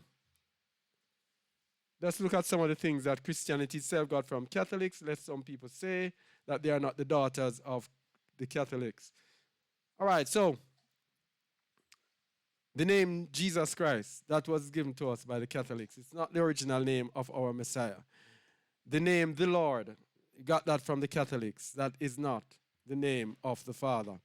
The title God, that was given to us by the Catholics. God is not the name of the Most High. The Holy Trinity, we got that from Catholics. Christianity got that as well. We're going to show you that Christianity is actually still Catholicism. It's just their mode of worship is different. The worship of JC, the Son as the Father, we got that from Catholics. Communion, you got that from Catholics. Christmas, we got that from Catholics. Easter, we got that from Catholics. Lent, we got that from Catholics. Sunday worship, we got that from Catholics. Rejection of the feasts of the Most High, we got that from the Catholics. Eating of swine and other abominable meats, we got that from Catholics. Worship of the cross and worship of the man on the cross, we got that from Catholics. Law done away with or partially done away with, we got that from Catholics. Worship in dedicated church buildings, we got that from Catholics. Church, we got that from Catholics. The top-down pyramidal church hierarchical structure, we got that from Catholics. The tithing system in the New Testament, we got that from Catholics. Baptism in the name of the Father, the Son, and the Holy Spirit, we got that from Catholics. Baptism in the name of JC, we got that from Catholics because we got the name JC from Catholics. That's about 20 different things that Christianity got from Catholicism. So Christianity is they're honorary Catholics. So we are at Revelation 17, verse 5. So we just want to show how the world is run with the religion and the kingdoms. So go to verse 6, please. And I saw the woman drunken with the blood of the saints and with the blood of the martyrs of Yahusha. And when I saw her, I wondered with great admiration. All right, so the blood of the saints there from way back in 70 AD when they destroyed the Jerusalem, burnt down Jerusalem. That was when the Romans did their thing, right through until in the Inquisition when they killed many of the believers, of the true believers of the Most High, the martyrs of Yahusha, because they did not follow Catholicism. Right until those days, we have them fulfilling this. Revelation 17:6, verse 7. And the angel said unto me, Wherefore didst thou marvel? I will tell thee the mystery of the woman, and of the beast that carried her, which had the 7 heads and the 10 horns. The beast that thou sawest was, and is not, and shall ascend out of the bottomless pit, and go into perdition. And they that dwell on the earth shall wonder, whose names were not written in the book of life from the foundation of the world, when they behold the beast that was, and is not, and yet is. All right, so this beast of course, system will be the powerful new world order that they will set up. And the beast that was, and is not, of course, is Rome re-arising again through the nation of Italy and through the papacy coming to the forefront of the rulership of the world. Of course, Italy is one of the 7 heads of the beast, one of the G7 nations, and we have the papacy as the woman who is leading the religion that is ruling the world. Verse 9. And here is the mind which hath wisdom. The 7 heads are 7 mountains on which the woman sitteth. All right, so the 7 heads are 7 mountains. So here is another way in which we were deceived by religion. Most of us who were calculating the 7 heads were 7 mountains. We were looking for there to be 7 literal mountains. Yeah? That was the deception. It's not 7 literal mountains. When I went and did a search of 7 mountains, cities built on 7 mountains, it is on the website. I got 90 odd different cities built on 7 mountains. And I say, what is this? This couldn't be it. All right? But it was later revealed that the 7 mountains, going into the word, going to the meaning of mountains, it is actually something that is lifted up among the plains. And lifted up among the plains means you have, for example, you have a class of students, and you have 5 of the most brilliant students. Those are lifted up above the plains, which means above the average. So the 7 heads are 7 mountains. And as we said, you can go on the website and go into detail. We cannot go into detail now. The 7 mountains are 7 nations that are exalted above the rest of the nations of the earth. And these are the G7 nations, the group of 7 nations that rule the earth today. And verse 10. And there are 7 kings, 5 are fallen, and 1 is, and the other is not yet come. And when he cometh, he must continue a short space. All right, so this is one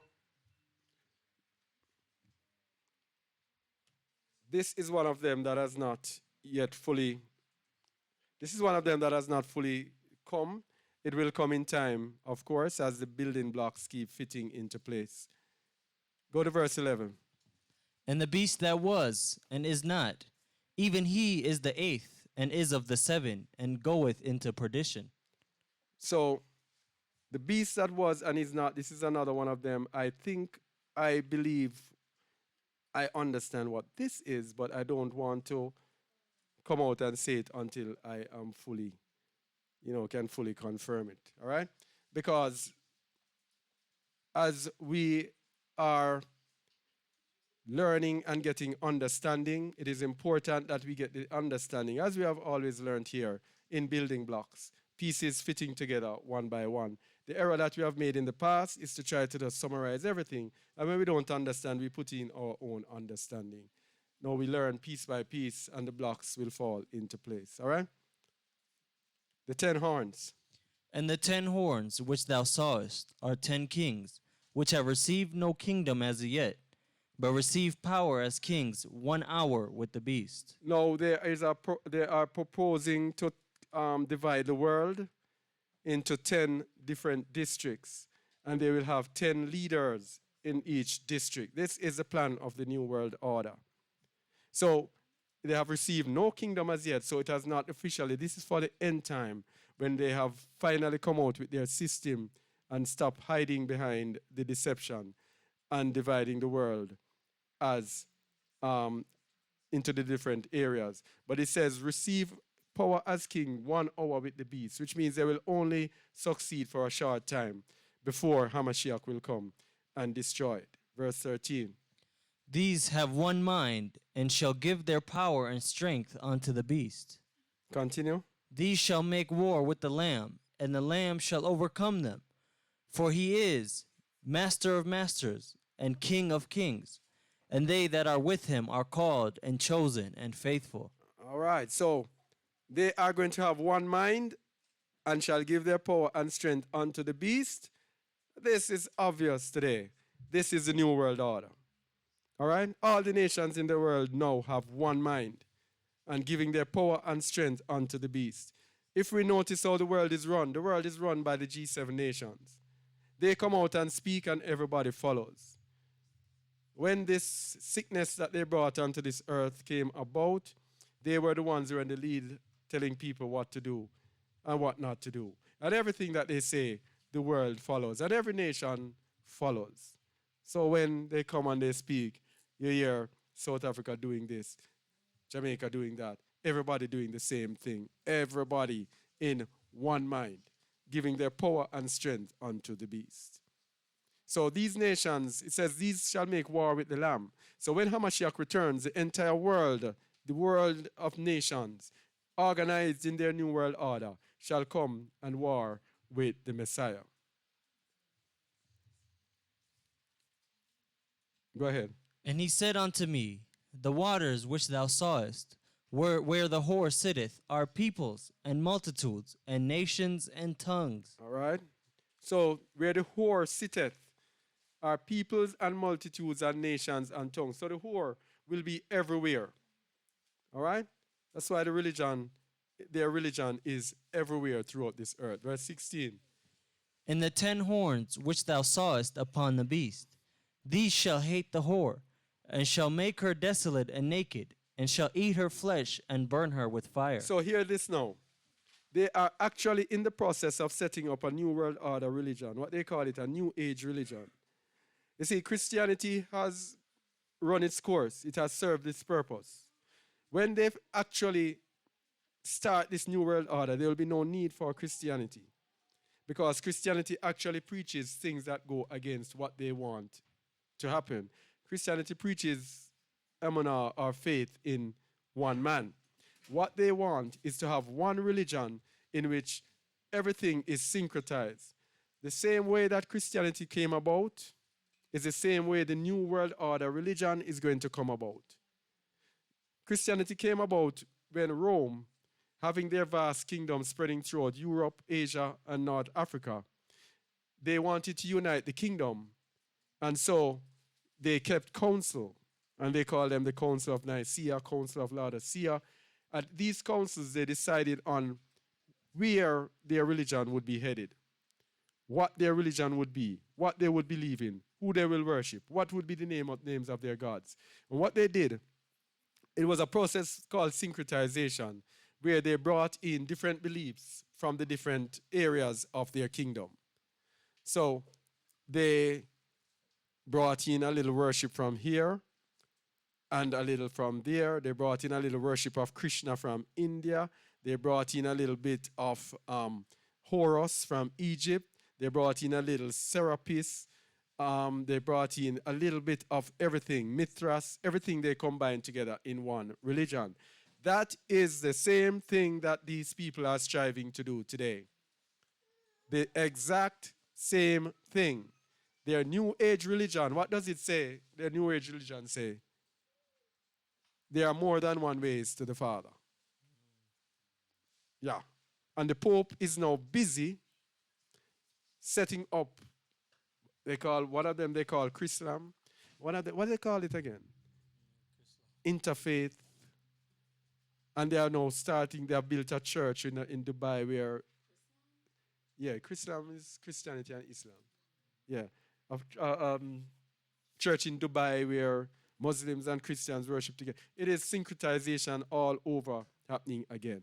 So the 10 horns, the 10 powers of this world are going to hate Christianity and is going to make her desolate. That means Christianity will be oppressed. And Christians are going to feel that they are oppressed because they are following the true faith, but not knowing that they are oppressed because their time is up as far as the beast is concerned. Verse 17. For Eluah had put in their hearts to fulfill his will and to agree and give their kingdom unto the beast until the words of Eluah shall be fulfilled. So you see, the Most High has put in their hearts to give up everything to the beast. And when they have given up everything to the beast, then their time will be up. And the Most High will be done with them and said, okay. Verse 18. And the woman which thou sawest is that great city which reigneth over the kings of the earth. Which great city rules over the kings of the earth? Which great city rules over the kings of the earth? Which great city? U.S. No. Rules over the kings of the earth. Rome, the Vatican. Every president that goes in, they have to go and visit the Pope. Every head of state is an honor to visit the Pope and kiss his ring. Eh? His ring. Have you never seen it? And they go before him and they kiss his ring. That's a tradition to visit the Pope. So all rulers of the earth bow down before the Pope. Right? That is the great city which reigns over the kings of the earth. Remember we said earlier, Satan reigns over the earth through the kingdoms of the earth married with worship. So it is the worship which sits upon the nations of the earth. All right? All right, so that is Revelation 17. Seems like we won't be finishing today. So, the beast is assisted by false religion that is led by the false prophet. And let's go to the ascension of Isaiah chapter 4, verse 10. And there will be the power of his miracles in every city and region, and he will set up his image before him in every city. There we go. The image, again, and there will be the power of his miracles in every city. And let's look where that matches in the book of Revelation, chapter 13, verse 14. Read, please. And deceiveth them that dwell on the earth by the means of those miracles which he had power to do in the sight of the beast. There we go. There's the part with the miracles, right? It says there will be the power of his miracles in every city and region. And Revelation 14 is telling you about him having power to do miracles in the sight of the beast. Continue. Saying to them that dwell on the earth, that they should make an image to the beast, which had the wound by a sword, and did live. And he had power to give life unto the image of the beast. And the image of the beast should both speak and cause that as many as would not worship the image of the beast should be killed. So this appears to be what will happen in the end when this anti-Messiah leader of the New World Order will be empowered. And this image here is very important. In Revelation 13:15, some people say the image is the 666, Hezi stigma, Christ on the cross. But it appears to be when he will be empowered, then he will set up this image in the end time. All right? So let's go. The false religion pushes the mark of the beast. We are at Revelation 13:16. The mark of the beast will be pushed by false religion. Revelation 13:16. You can't see it. And he causeth all, both small and great, rich and poor, free and bond, to receive a mark in their right hand or in their foreheads. This is referring to the second beast, the religious beast of Revelation 13. And it takes no rocket scientist to see this beast who causeth all. If it had been your experience looking through what had happened during this plague that they had put on this earth, which religion was pushing the mark of the beast. And of course, the mark of the beast, we have different articles on our website and different videos going into detail as to the mark of the beast. All right? So, the religion of Christianity, the Catholics leading the charge, were the ones who were pushing this mark of the beast upon this world. All right? So, I'm cutting that for short. Most of us know that. So, the next thing we want to look at is the reign of the beast. The beast's reign is going to be short. Can you see it? Mm-hmm. Daniel 12, verse 4. But thou, O Daniel, shut up the words and seal the book, even to the times of the end. Many shall run to and fro, and knowledge shall be increased. Then I, Daniel, looked, and behold, there stood Other two. other two, the ones on this side of the bank of the river, and the other on that side of the bank of the river. And one said to the man clothed in linen, which was upon the waters of the river, How long shall it be to the end of these wonders? And I heard the man clothed in linen, which was upon the waters of the river, when he held up his right hand and his left hand unto heaven, and swear by him that liveth forever, that it shall be for a time and half a time, and when he shall have accomplished to scatter the power of the holy people. And all these things shall be finished. So it's going to take time, times, and half time.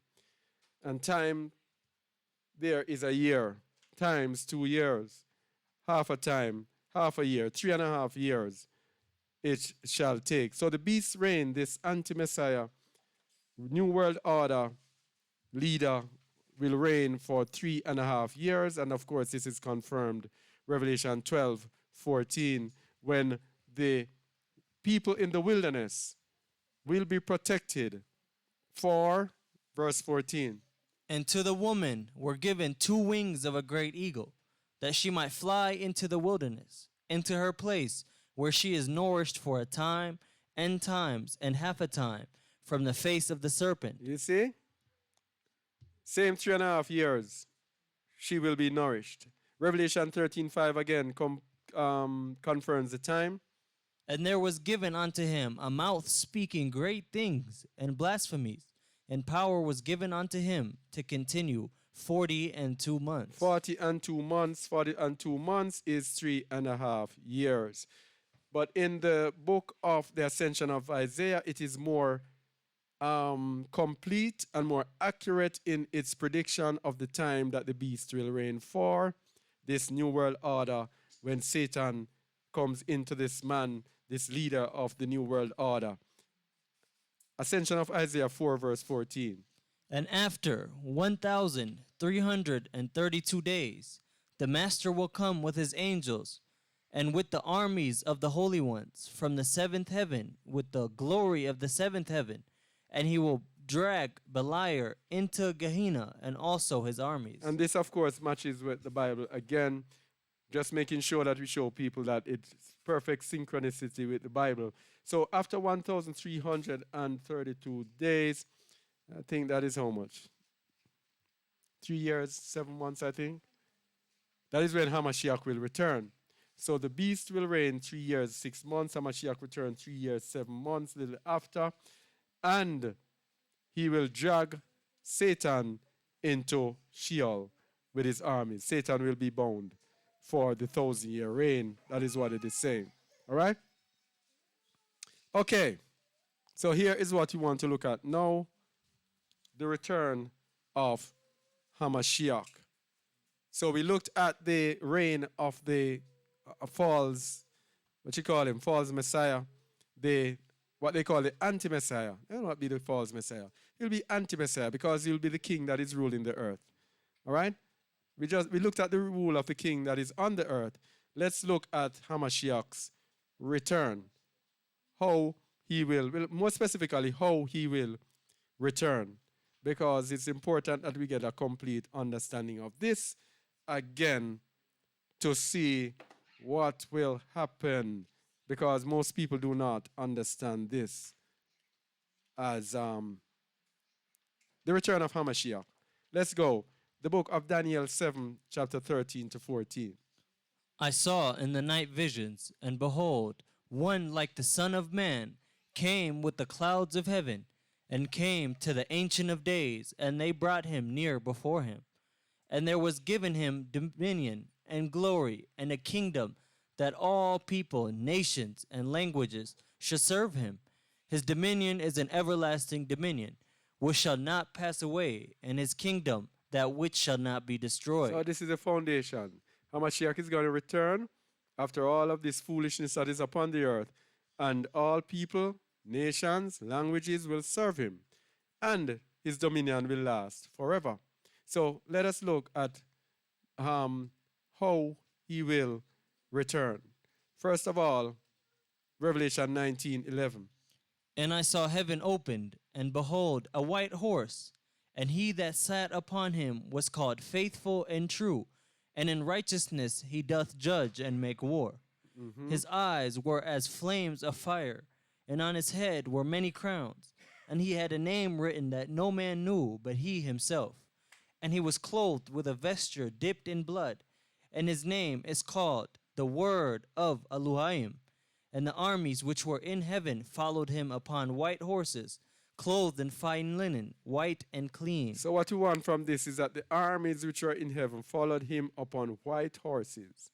So he will not be coming alone. So let's see what the ascension of Isaiah says about this return. The ascension of Isaiah. What is happening? Why am I blank here? Oh.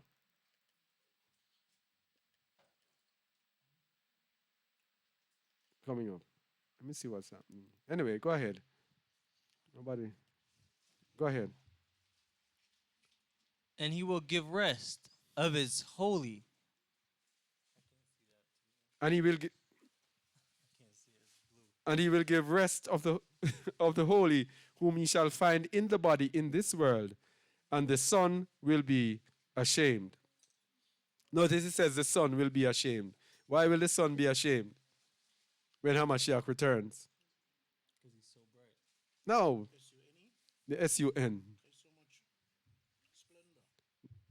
splendor. No. Remember, when the anti-Messiah is here, he will command the sun. So when the true Hamashiach comes, the sun will be shamed. Verse 16. And to all who, because of their faith in him, have execrated Beliar and his kings. But the saints will come with the Master with their garments which are now stored up on high in the seventh heaven. All right, so the saints will come with the Master, with their garments which are now stored up on high in the seventh heavens. So the garments are stored in the seventh heavens. I want us to get that. All right? So the saints who are here will come with him.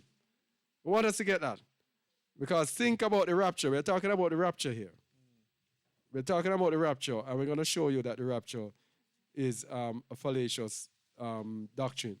So the garments are stored up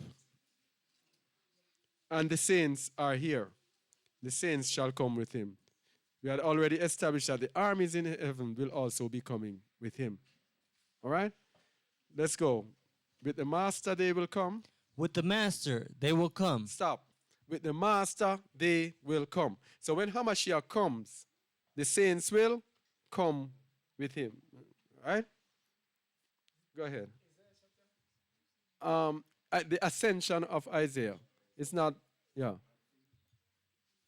Those we have a downloads page on our website for all the missing books that gives you way understanding way above what they have given us. So you can download it from there. Go ahead. With the master they will come, whose spirits are clothed.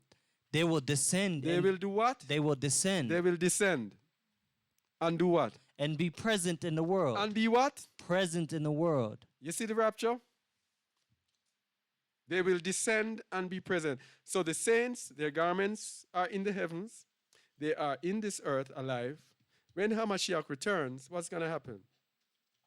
They will descend with him. They're going to be caught up with him. Garments changed, the heavenly garments put on, and they come down with him. Come, let's see. Go ahead. And he will strengthen those who have been found in the body, together with the saints in the garments of the saints.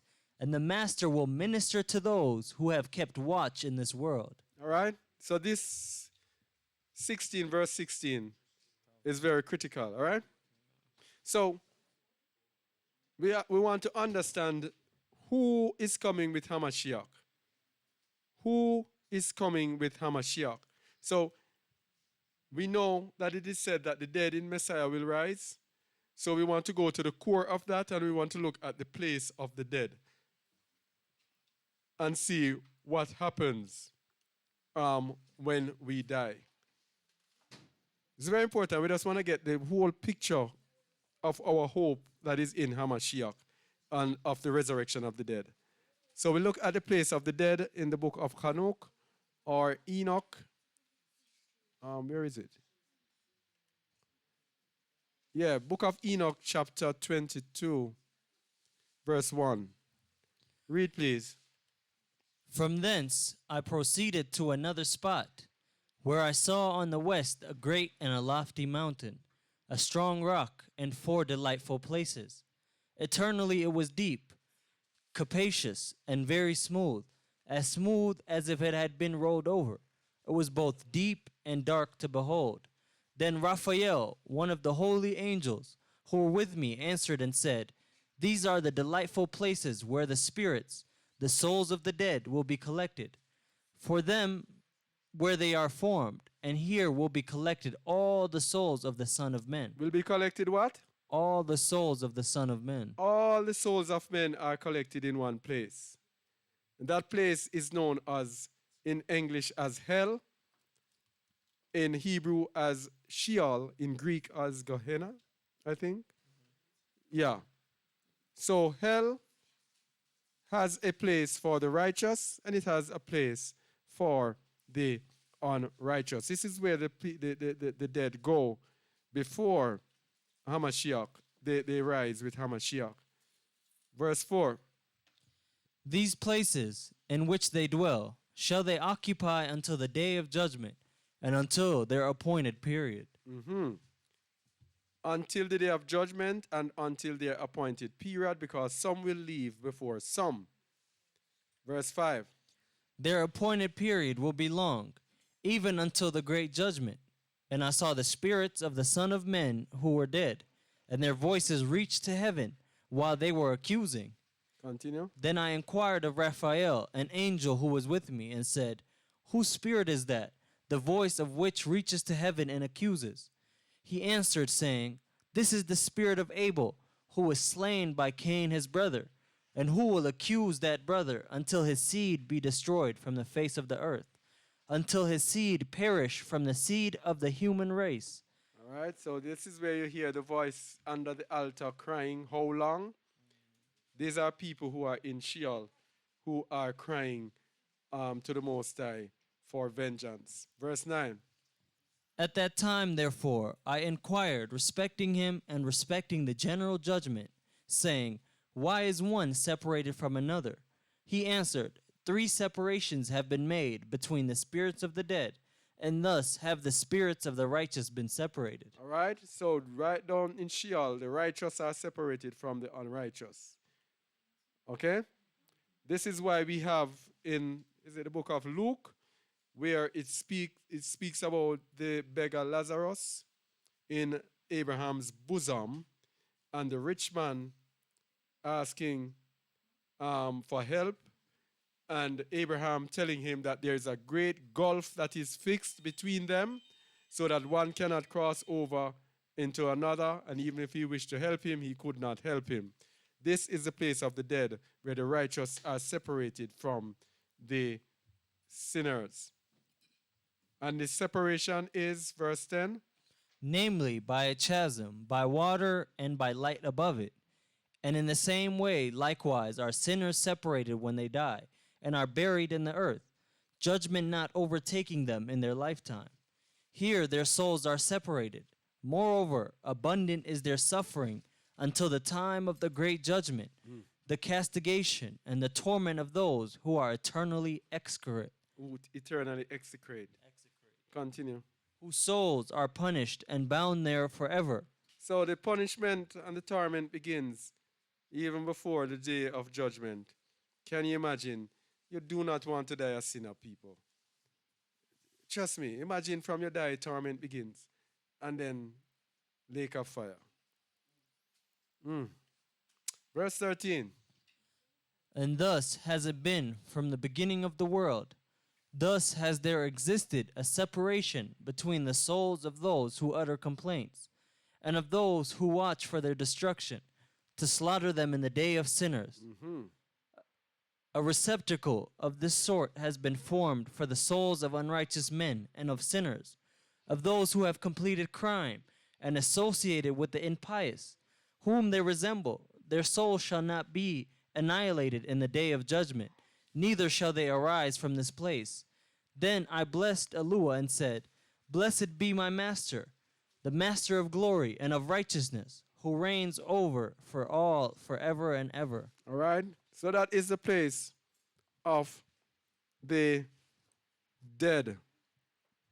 Oh,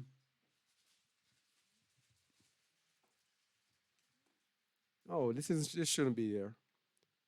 This should not be here. All right.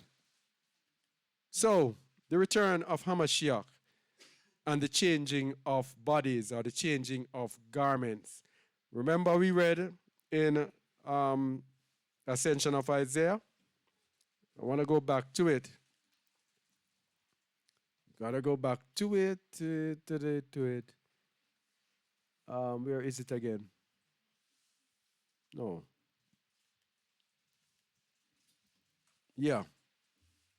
Read 16 again before we continue. And to all, And to all who, because of their faith in him, have execrated Beliar and his kings. But the saints will come with the Master, with their garments which are now stored up on high in the seventh heaven. With the Master they will come, whose spirits are clothed. They will descend and be present in the world. And he will strengthen those who have been found in the body, together with the saints, in the garments of the saints. And the Master will minister to those who have kept watch in this world. all right. So let's go now to what the Bible says. The caught up together deception. 1 Thessalonians 4:13 to 17. 1 Thessalonians 4:13 to 17. Read, please. But I would not have you be ignorant, brethren, concerning them which are asleep, that ye sorrow not, even as others which have no hope. So these who are asleep are those who we just read about in the book of Enoch, in the place of the dead. Okay? Those who are righteous who are in the place of the dead. Verse 14. For if we believe that Yahusha died and rose again, even so them also which sleep in Yahusha will Elua bring with him. Will Alua do what? Bring with him. Will Alua do what? Bring with him. Bring with him. As we said in the book of the Ascension of Isaiah, they shall come with him. So here we go in verse 15. For this we say unto you by the word of the Master, that we which are alive and remain unto the coming of the Master shall not prevent them which are asleep. So we who are alive at the time when HaMashiach returns will not stop those who are dead. That's what it's saying. Verse 16. For the Master himself shall descend from heaven with a shout, with the voice of the archangel, and with the trump of Eluah, and the dead in HaMashiach shall rise first. Shall rise first to put on their garments. Verse 17. Then we which are alive and remain shall be caught up together with them in the clouds, to meet the Master in the air. So shall we ever be with the Master. So because he is bringing them with him, they are going to be caught up to meet him in the air, in the clouds, and he will bring us with him, and so shall we ever be with the Master. That's what it means. That's what it means. But here is the thing. The religion of Christianity was given to us to hide Yasharal. It was given as replacement theology to hide the true salvation of the children of Israel. It was given to us by the oppressors, by the enemies of the children of Israel, who are the children of Edom. And they gave us the religion so that we would not know who we are, we would not know ourselves. If they were to preach the truth, that it's about the Most High taking his people back into their own land and giving them dominance once again over the entire earth, if they preach that, then it would defeat their purpose. Because their purpose is that they be the ones who are leading the earth at all times. And for them to lead the earth, they have to make sure that they keep the children of Yasharal down. If the children of Yasharal rise, then they will be placed down.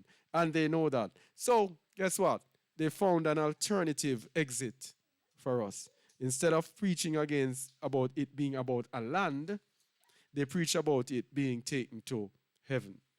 And that is the deception and the lie. So let's look at what will happen when HaMashiach returns from another angle, to look at the clothing, the garments that we will put, will change. The garments that are in heaven that we will change. 1 Corinthians 15, 48 to 54. 1 Corinthians 15, 48 to 54. 48. Is this visible? Yeah. Sorry. Go ahead, please. As is the earthy, such are they also that are earthy. And as is the heavenly, such are they also that are heavenly. And as we have borne the image of the earthy, we shall also bear the image of the heavenly. So we have borne the image of the earthy Adam. We'll now bear the image of the Master from Shamayim, Yahusha HaMashiach, our Master.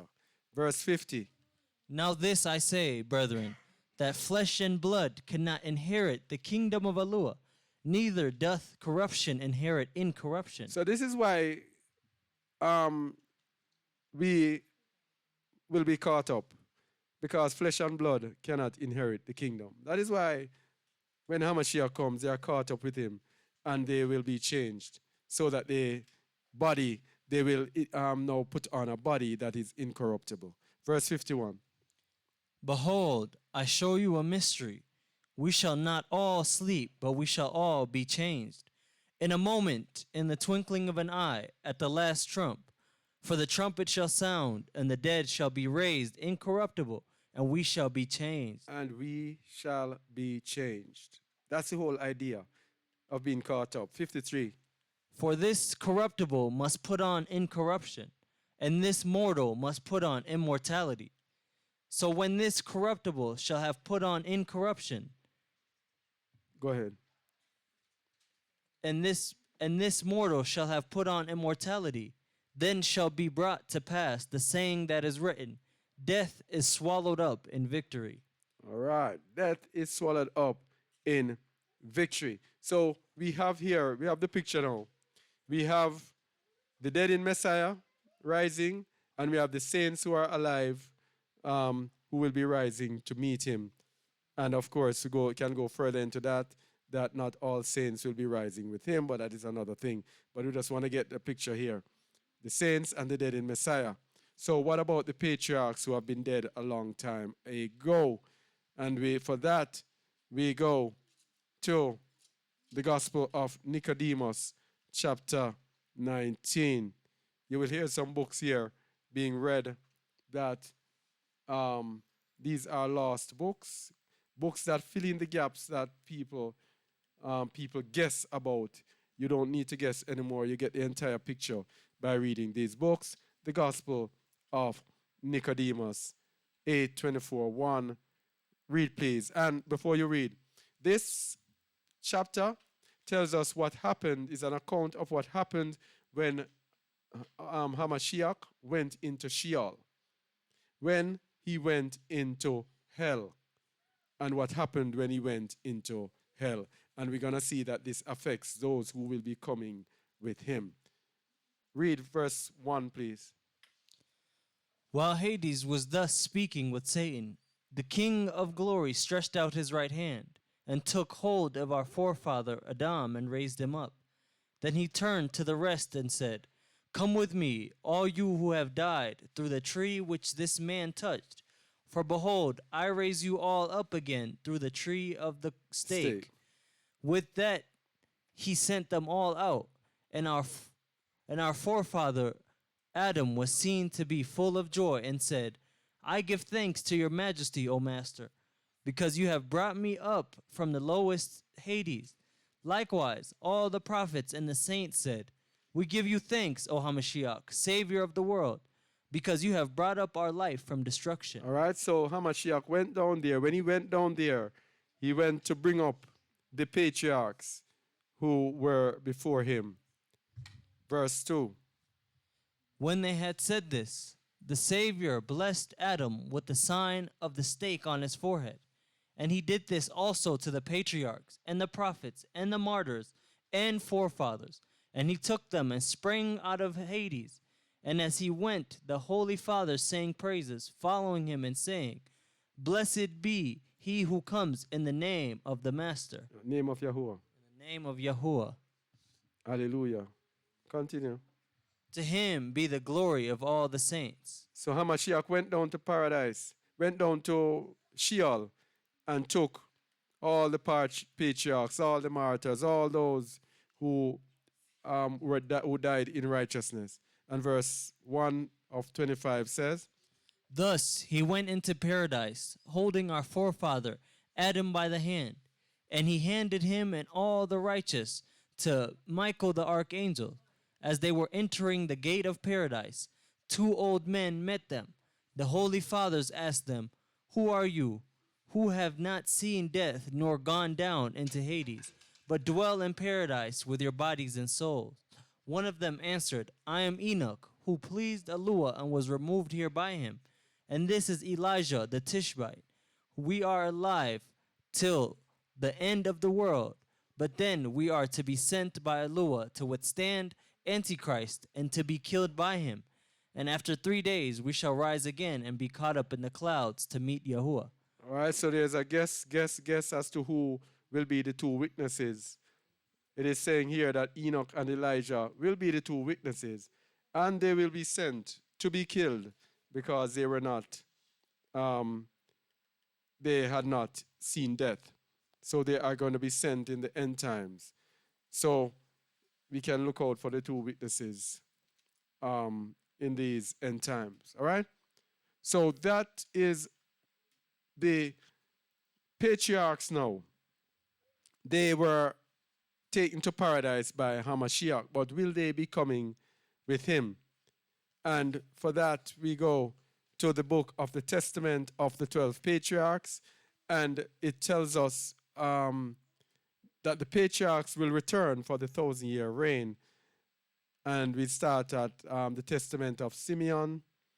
Now, these books, most of these books were found with the Dead Sea Scrolls, which means the early believers used these books as well. The Testament of the 12 Patriarchs is said to be the bridge between the Old Testament and the New Testament. And it is said that the New Testament has borrowed heavily and was heavily reliant on the Testament of the 12 Patriarchs. It is a book that I suggest everyone reads. It's going to open up your eyes tremendously. The Testament of Simeon, what did I say? 2 to 7. All right, read please. Simeon here was speaking to his children before he died and giving them advice. And he said, If you divest yourselves of envy and every hardness of heart, my bones will flourish as a rose in Israel, and my flesh as a lily in Jacob. My odor shall be like the odor of Lebanon. Holy ones shall be multiplied from me forever and ever, and their branches shall extend to a great distance. so Simeon here now is going to be telling of what will be happening in the end. Verse 3. Then the seed of Canaan will be destroyed, and there will be no posterity of Amalek. All the Cappadocians shall be destroyed, and all the Hittites shall be wholly obliterated. Continue. The land of Ham shall be wanting, and all that people shall perish. Then the whole earth shall be at rest from trouble and tribulation, and everything under heaven shall be free from war. This is when Hamashiach comes, all right? When the whole world is at rest from trouble. Verse 5. Then Shem shall be glorified, because Eluah the Master, the Great One in Israel, will be manifest upon the earth as a man. By himself will he save Adam. Then all the spirits of error shall be given over to being trampled underfoot, and men will have mastery over evil spirits. Continue. Then I shall rise in gladness, and I shall bless the Most High for his marvels. Then I shall arise in gladness. So Simeon is telling you that he will arise again in the end time. We're going to give 2 more testaments of the patriarchs to show that they will be rising again and they will be in the millennial reign. Then, by himself will he save Adam. That word there, Adam in Hebrew, is actually mankind. So by himself will he save mankind is a more proper rendering of it. So that was Simeon's testimony. Let's hear Zebulun testify of him coming back in the end time. Levi, Judah, Issachar, then it should be Zebulun. Zebulun, what did I say again? 10 to 12. 10. Zebulun.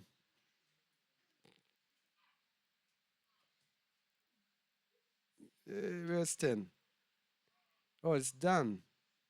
That's Naphtali. I'm at the wrong place. Zebulun, okay.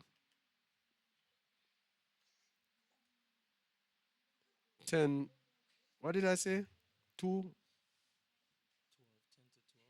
12, 10 to 12. Oh, 2. Verse 1 to 2. And now, my children, do not grieve because I am dying, nor be depressed because I am leaving you. Verse 2. I shall rise again in your midst as a leader among your sons, and I shall be glad in the midst of my tribe, as many as keep the law of Yahuwah and the commandments of Zebulun their father. All right. I shall rise again in your midst as a leader among your sons. The patriarchs are going to rise again for the millennial reign to once again rule the nation. That is their hope. And let's hear from Judah, the Testament of Judah 4:24-1. He goes into more detail. The Testament of Judah 4:24. Testament of Judah 4:24-1. Did I say 4:24-1? Huh? Oh, it's not, there's no 4:24. What am I doing?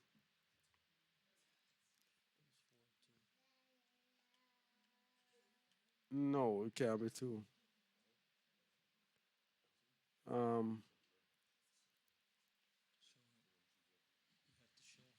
Huh?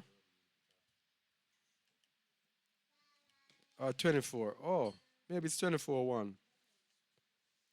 Yeah, I see. Yeah, I got it. All right, 24:1. Judah goes into more detail as to what will happen in the end. Go ahead, please. And after this there shall arise from you a star from Jacob in peace, and a man shall arise from my posterity like the Son of Righteousness, walking with the sons of men in gentleness and righteousness, and in him will be found no sin. All right, so this is Judah's prophecy of HaMashiach rising up in the end time. And he's going to tell you what's going to happen to him in the end. Verse 2. And the heavens will be opened upon him to pour out the Spirit as a blessing of the Holy Father. And he will pour the Spirit of grace on you, and you shall be children in truth, and you will walk in his first and final decrees. This is the branch of Alua Most High. This is the fountain for the life of all humanity. Then he will illuminate the scepter of my kingdom, and from your root will arise the branch, and through it will arise the rod of righteousness for the nations, to judge and to save all that call on Yahuwah. And after this. And after this, Abraham, Isaac, and Jacob will be resurrected to life. Hey, read that again. And after this, Abraham, Isaac, and Jacob will be resurrected to life, and I and my brothers will be chiefs, our scepter in Israel. Wielding our scepter in Israel. What's going to happen in the end time, people? All of these patriarchs are going to come back. HaMashiach will be ruling and leading, and all the patriarchs will be here ruling in the kingdom for the millennial reign. Read 25:1 again, please. And after this, Abraham, Isaac, and Jacob will be resurrected to life. I and my brothers will be chiefs, wielding our scepter in Israel. Levi the first, I the second, Joseph third, Benjamin fourth, Simeon fifth, Issachar sixth, and all the rest in their order. And Yahuwah blessed Levi, and the angel of the presence blessed me. The powers of glory blessed Simeon. The heaven blessed Reuben. The earth blessed Issachar. The sea blessed Zebulun. The mountains blessed Joseph. The tent blessed Benjamin. The lights blessed Dan. Luxury blessed Naphtali. The sun blessed Gad, and the olive tree blessed Asher. And you shall be one people of Yahuwah, with one language. There shall be no more Beliar's spirit of terror. Error, because he will be thrown into eternal fire. Continue. And those who died in sorrow shall be raised in joy, and those who died in poverty for Yahuwah's sake shall be made rich. Those who died on account of Yahuwah shall be wakened to life. And the deer of Jacob shall run with gladness. The eagles of Jacob shall fly with joy. The impious shall mourn, and sinners shall weep. But all people shall glory Yahuwah forever. I observe the whole law of Yahuwah. Therefore, my children, because it is hope for all who pursue his way. All right, so that's it. They will arise in the end time once again, the patriarchs. And once again, it shows that it's not about a religion, it's about a family. It's about a nation. Abraham, Yitzchak, and Jacob. Just as it is in the scripture, so shall it be in the end. Not about a religion, it's about a nation. It's about one family. The whole family that he brought up out of the land of Egypt. Nothing has changed. And let's go to it. Amos 3, verse 1 to end this all. Amos 3, verse 1. Hear this word that Yahuwah hath spoken against you, O children of Israel, against the whole family which I brought up from the land of Egypt, saying, You only have I known of all the families of the earth. Therefore I will punish you for all your iniquities. Joel 2:27.